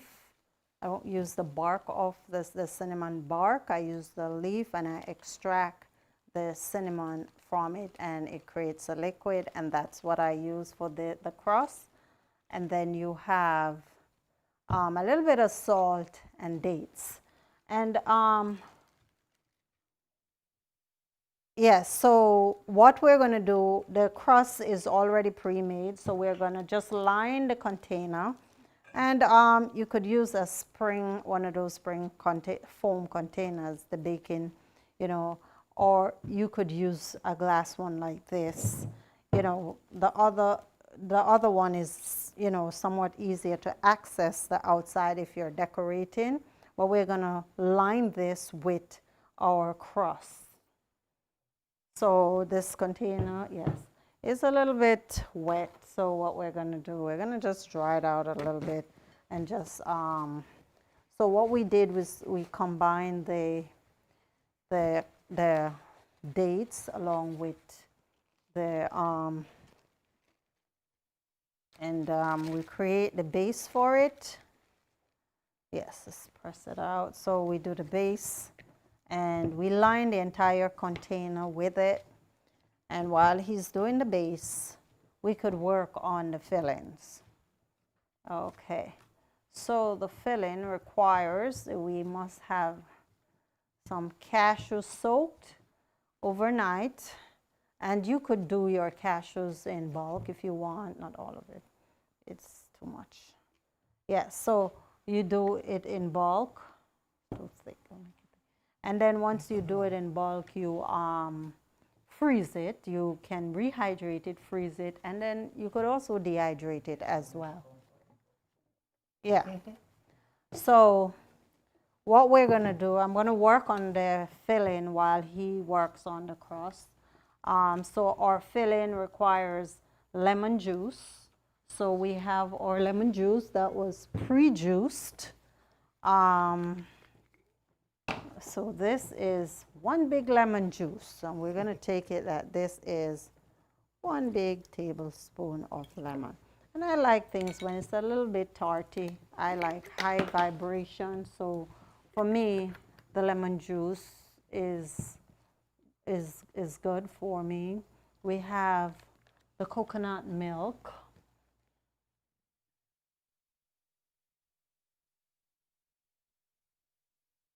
So we have coconut milk. We're adding,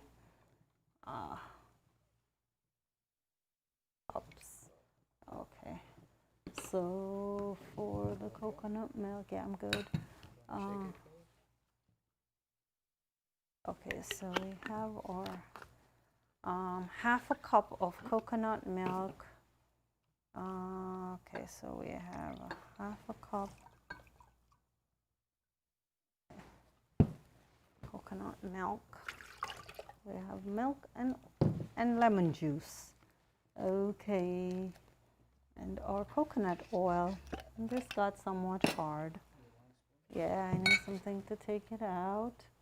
So we have our coconut oil, and then we're going to use maple syrup.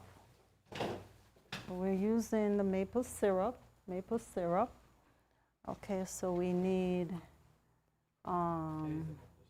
let's put it here, 2/3 cup.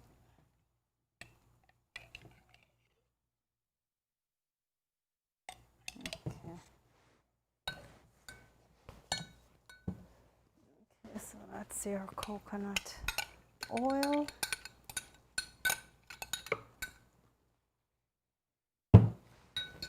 Maple syrup, we need 3 to 5 teaspoons. Okay, so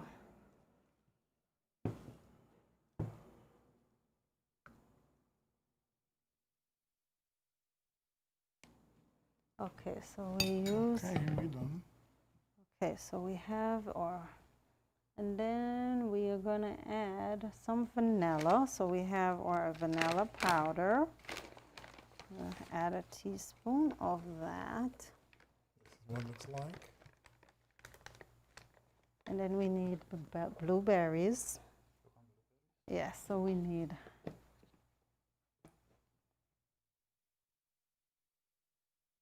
Yeah. And bring the cashews there in that container. Okay, add a blueberry. Yeah.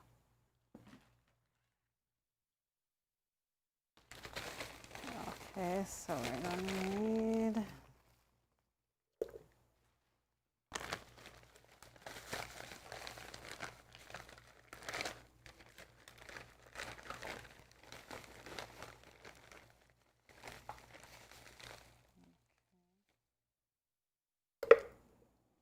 So we need 2 cups of cashew. I want to have it measured.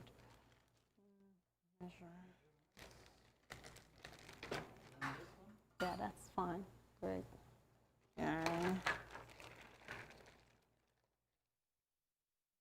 So we have. Okay, so we have 2 cups of cashew. All right, and those are the basic ingredients in the filling. And then we just blend this.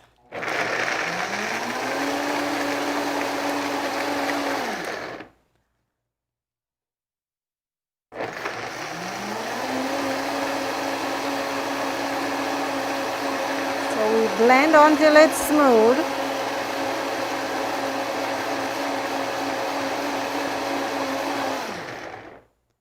Okay, so once it's smooth, and you know, you could blend it according to your needs.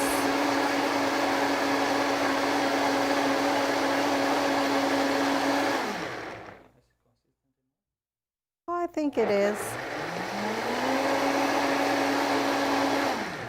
Right, so you blend it, you get a consistency. It looks very smooth to me.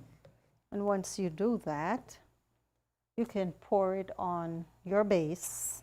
And once you pour it on the base, you put it in your freezer, and you have your raw blueberry cheesecake. And that's basically how you make it. It's very simple. Okay, so you pour it in, and that's good. All right. So we can pour. Okay, so we can pour that in. And then you can put it in your freezer, and you could leave it there. When it's hard, you can cut it, you could decorate, you could put a topping on. It's not possible for me to do the topping because it's wet, so we are just going to leave it like that. And then we're going to do the final recipe.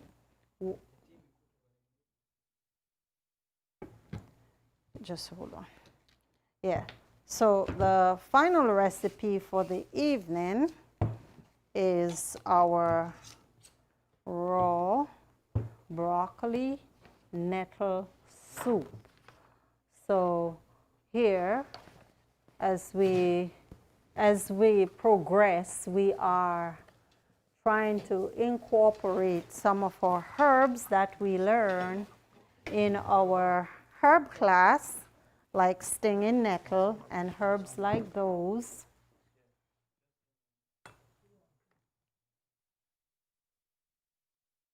And herbs like those, so we're going to incorporate them in our soup. So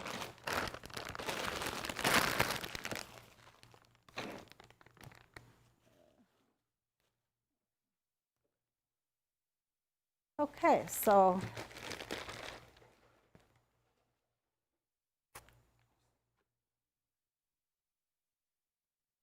there's a blender top.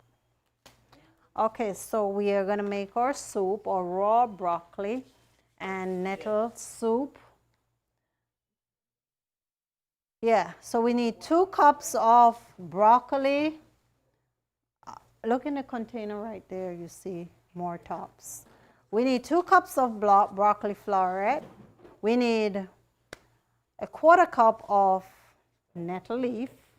And for this one, we're going to use the nettle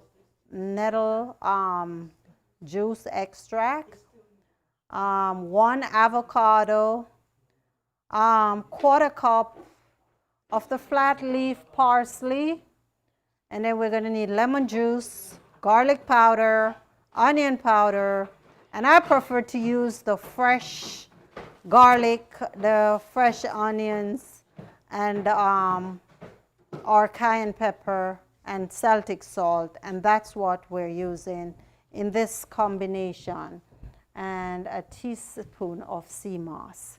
So what we did, all the ingredients, I already have them pre-packed, and what we're doing, okay, so we're just going to add them to the blender.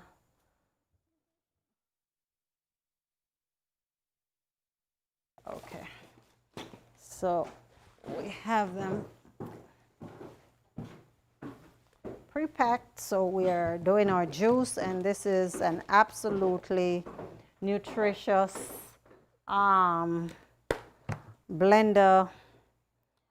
blended soup, which we're going to allow the blender to warm the soup up. It's not going to be like the hot soup that you are accustomed to.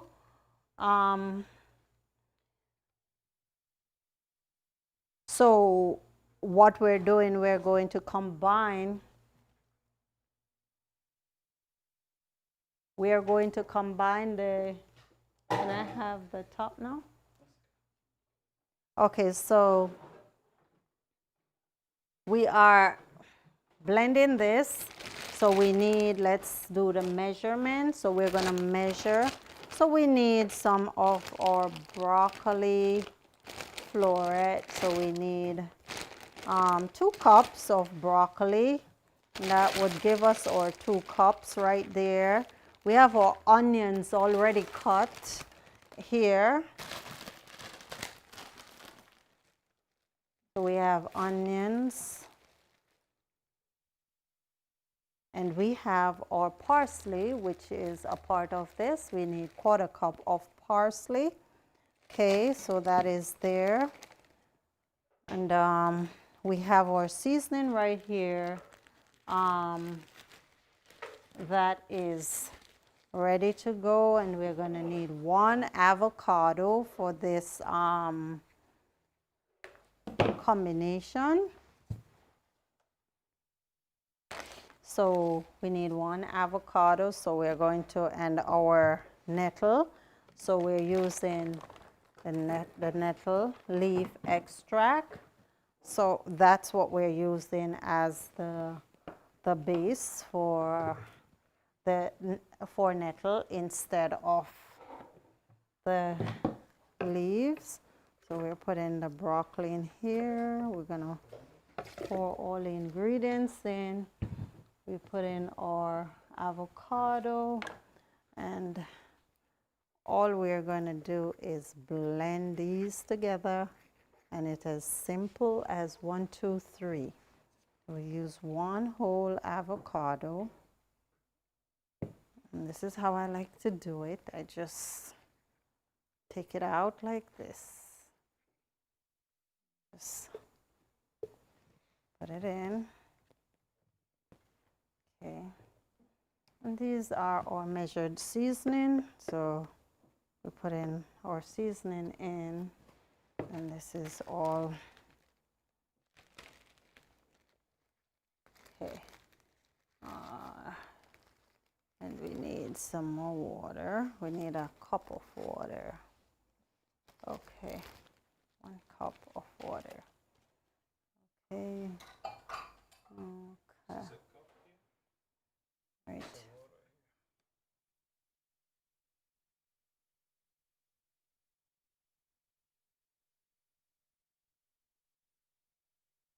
One and a half cups of water. It needs 2.5 cups.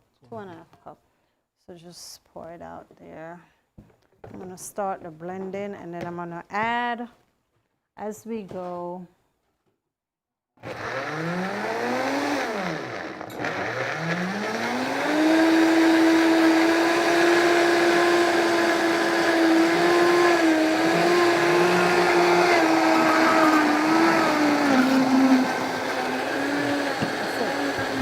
One was there. So we blend this all up, nice and creamy. Cayenne pepper. We need to add some cayenne pepper to this.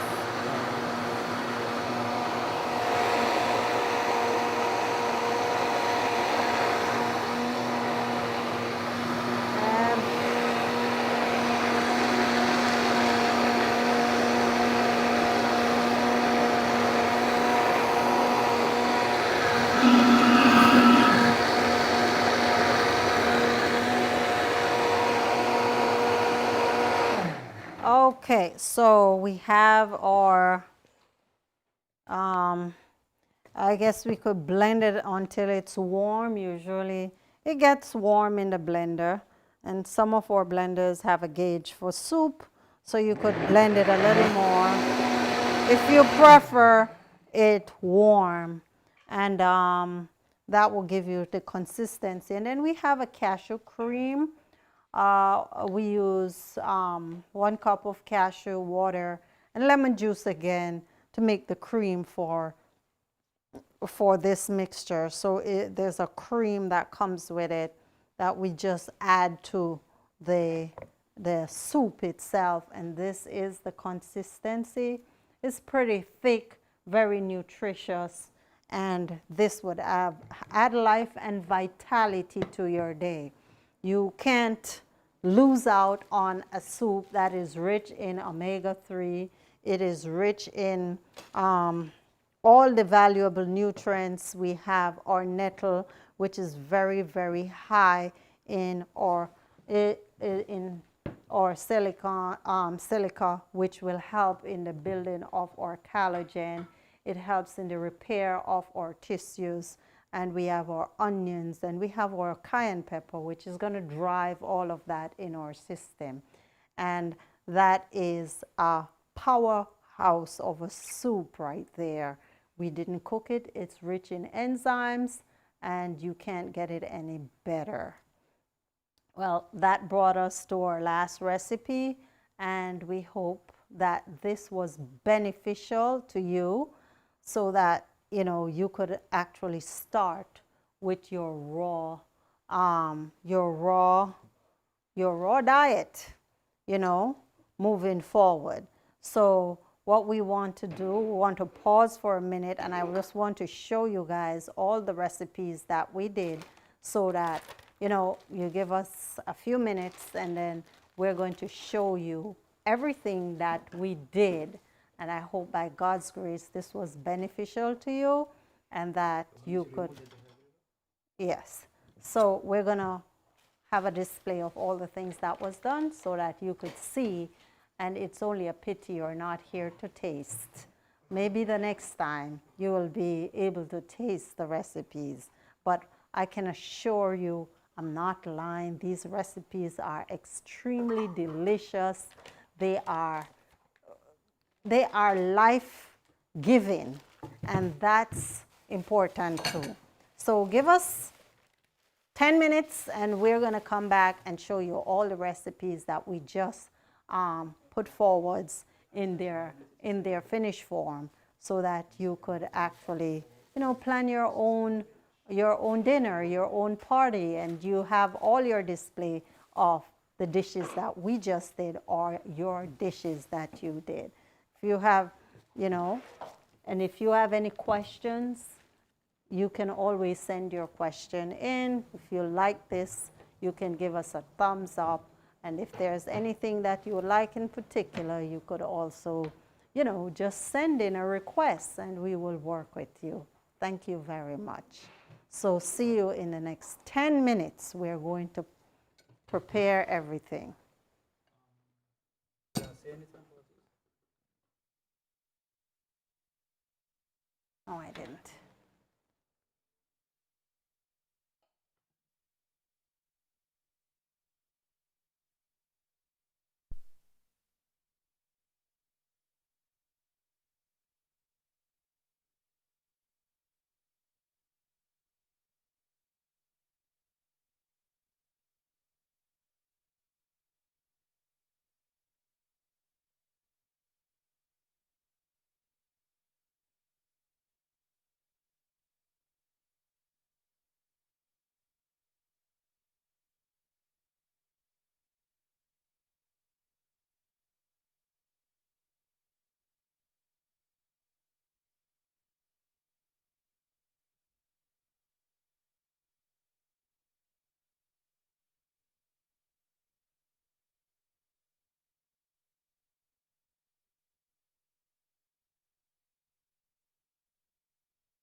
Thanks for watching that performance of No More Night. I love that song.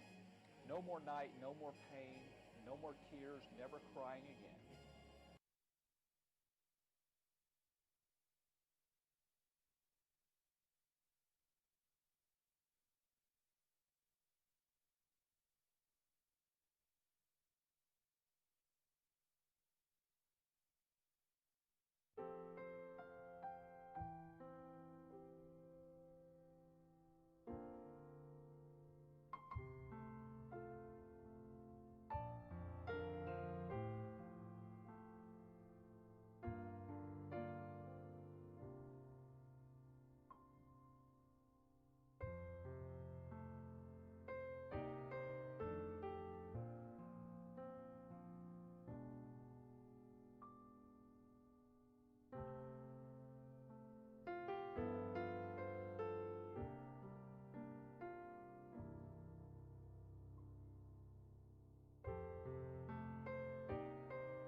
That's a very, very important set of truths that we all need to learn and live. And that's why I love this song, His Eyes.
Let's go.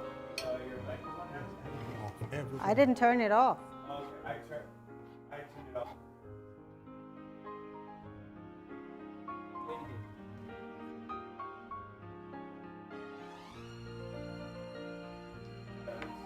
Okay, so we're on.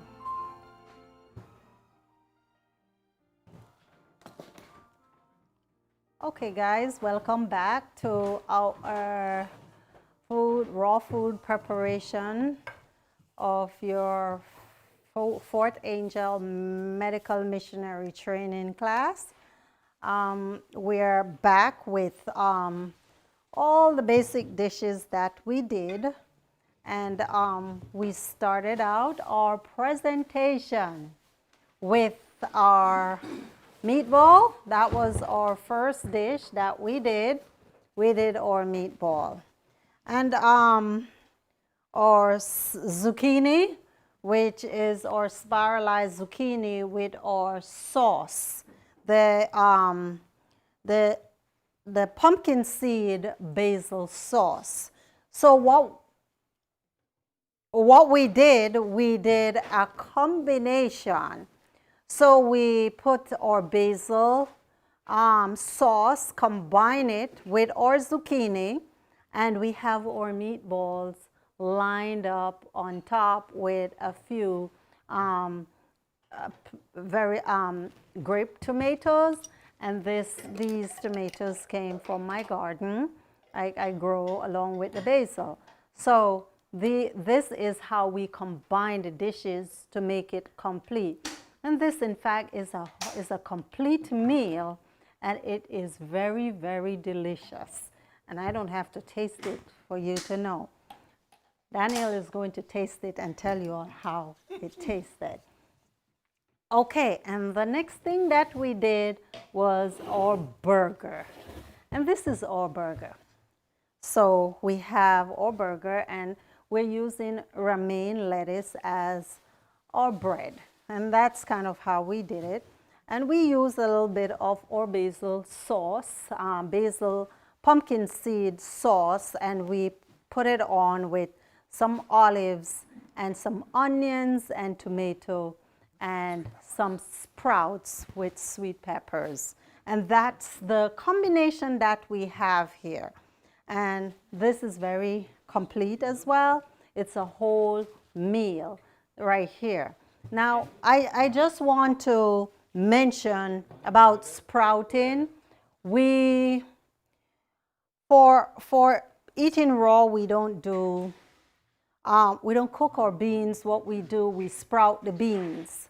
So we sprout the beans that we are eating, and this is what you call a sprouting machine, and you can use basically your a bottle with, and these are mung beans, and they grow by the seconds. These I put in on Wednesday, and today this is what they look like. They're growing like there is no tomorrow. And this machine, what do? You plug this in, and you put the beans on, and it has water under here, and it sprouts. You know, it sprinkles the water on the seeds until it sprouts, and then it starts growing. But the benefit of consuming the beans this way is that they are active, they're alive, they are very life-giving, and they are not gassy. When you consume them, you don't get bloating and gas from eating the sprouts because they're loaded with enzymes. So sprouting your beans for consumption is just the very best way to consume them. And we add some of this to our burger, and we have our complete meal here. And here we have another way of consuming it. And remember, we said the burger that we make, we didn't have to make it into a burger form. We could also make it into ground meat like you would have on your taco. So this is our raw version, the raw version of our taco. So we just use the romaine lettuce and we pave it with our raw meat, and this is a very, very sumptuous way of consuming it. It's very tasty. You could try it for yourself. Okay, now the next things that we did our cheese, or macadamia cheese. This is the next thing that we did. We did a macadamia cheese, and that's the macadamia cheese. Very nice, and it just like cheese. You're not missing anything. All the flora is grown, and it tastes just like your regular cheese. And then we have our flax crackers here. It goes very nicely with it, and this is or raw bagels. Okay, so a knife. Okay, so we can put our flax or raw bagel and the cheese together, the combination. I just need a knife or a spatula or something. All right, so we just need to take some of this and we put it on, and we're trying that, and we can do it for our flaxseed as well, and Pastor Coco is going to try it for us. Okay, so this is how you would do it, and you could add your sweet peppers if you want, or your cucumber, and you have very tasty combination. So that's one way, and that's our two things. And then we made our antioxidant smoothie, which is the blueberries and all the berries combined. And this is our smoothie. And remember, we're not eating all of this all at once. You never ever will get them all down. Even if you're trying to sample everything, they're very dense food, or bagels very dense, or flaxseed is very dense, along with the macadamia cheese. It's impossible for you to have this and everything else here, because it's very dense. The more you eat raw, the less you will find you consume. So that's our blueberry smoothie. So you only need one of everything that is here for a dish. Just one. You don't need two. Okay, so we have, okay, and this is our sprout. We have those, and we have our soup.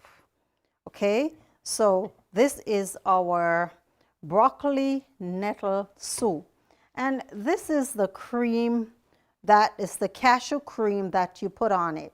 And it's just a cream that you add to it.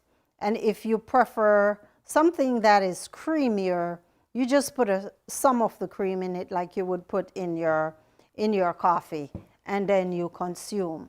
Now, this is a very large bowl of soup. This is a very large bowl of soup. We would not consume as much of this.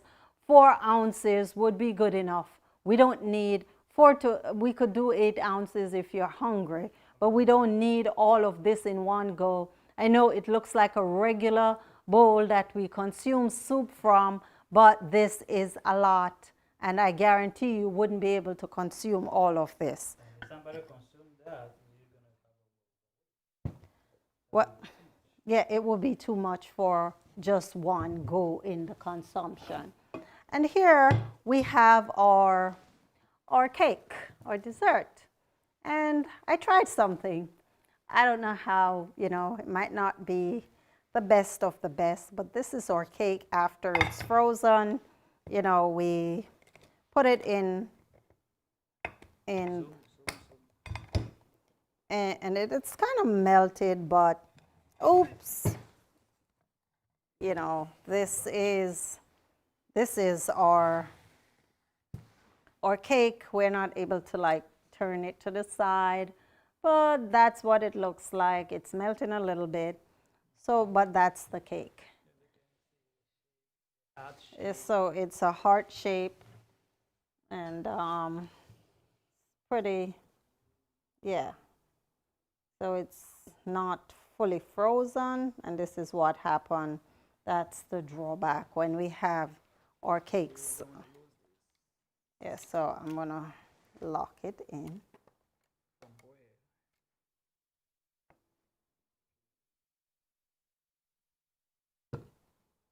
Okay. So it's okay. Yeah. So that's our cake. And that pretty much covers all the dish that we made today. I hope that this was beneficial to you.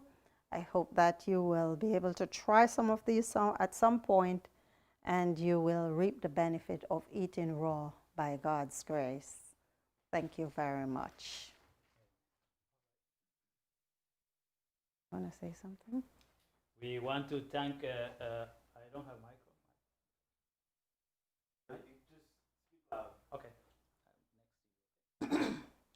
We want to thank everyone for following. It has been a lot of work. We want to thank Dr. Brown, because when you see these things, actually for 2 people of them to get it done, it's a lot of work.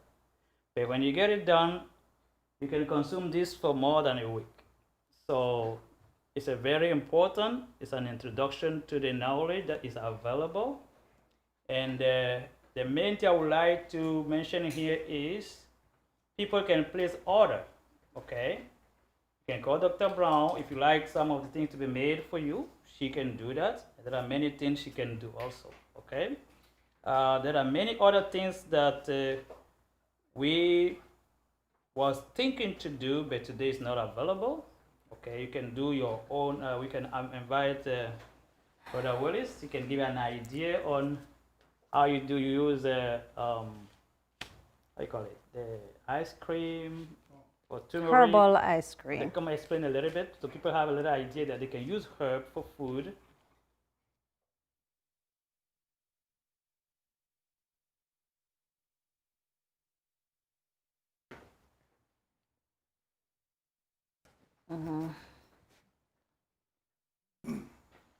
This is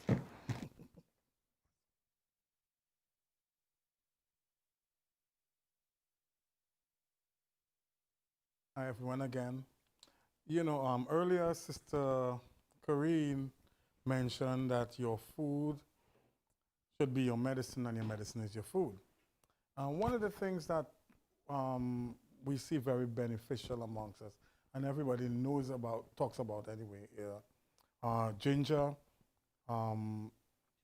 turmeric, and lemons. And they each individually are known to be anti-inflammatory. But when you put a combination, a lot of people don't see it as a combination. So we have something that has been given, in experimentation as an ice cream using the same 3 ingredients. And it's quite good. So, I recommend that people who want to experiment, who likes to make ice cream.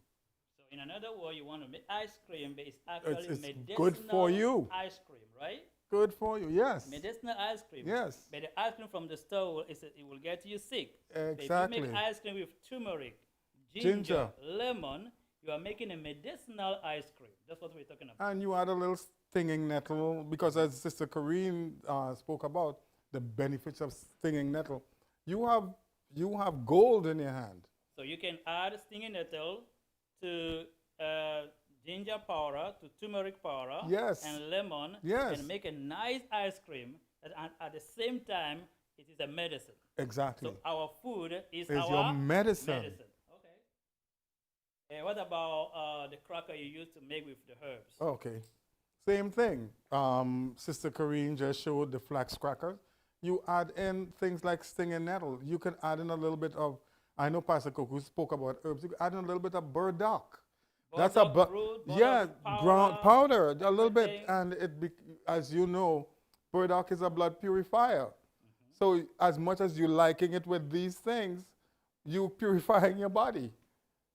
So again, the sky is our limit. Literally, the sky is your limit. Once you know how to do these things, you help yourself. You learn how to acquire taste. And so if I understand, so we can make the same cracker, this cracker, and you put more stinging nettle, and burdock, root powder, yeah, and anything you want ginger to put powder, there, ginger powder, whatever, and you make a cracker with your herbs. Okay? Yes, I've done it. You can make a lot of stuff that are dry and how long the dry can last?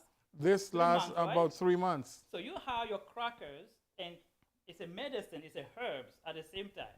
So your ice cream is a medicine, your cracker are medicine, your bagel your could bagel be a crime. medicine, your smoothies are medicine, your soup, burger is just a sprout there, everything. So your whole food become medicines and herbs. This is the whole idea.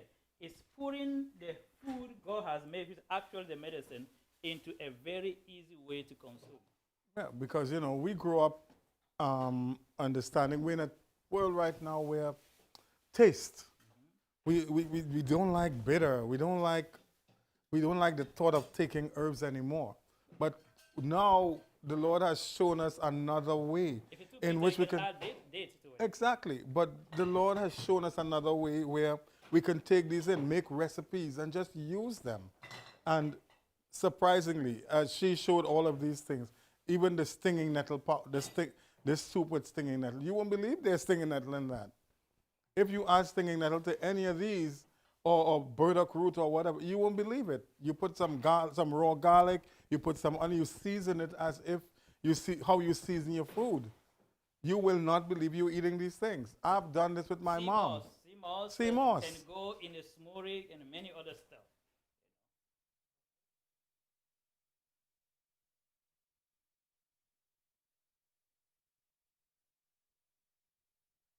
Okay, we want again to thank Dr. Brown a lot because she is gifted in transforming your medicine into a food.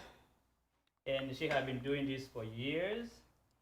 We want to believe that by God's grace, we might have another section, but this is the foundation you need. She emphasized a lot on enzyme. Okay, a lot on enzyme.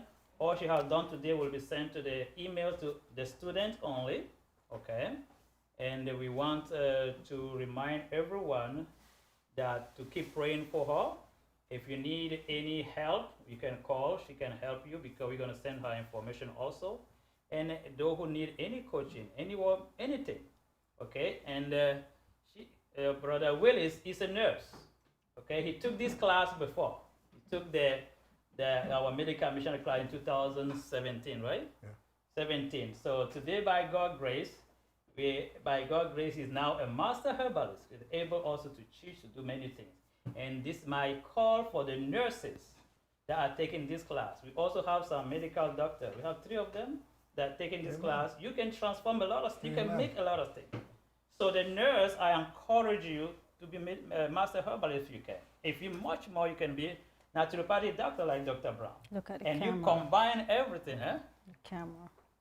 and then you combine everything for God's glory, because this will help you to go to churches, nursing home, anywhere you go, Sunday churches, to teach how to eat better, to live better, to be healthy. Every door will be open, and that is the right arm to the 4th angel message of Revelation Amen. 19, verse Amen. 1 to 4. Amen. So may God bless all of you. May God keep you. Again, we thank you very much for your work, and God bless you. Pray for them, pray for us. Thank you very much. Thank you. Anything else? No. Okay, let's pray to close. Eternal Father, we thank you for this section. We ask that you cleanse and purify our thoughts, and above all, help us to appreciate your love.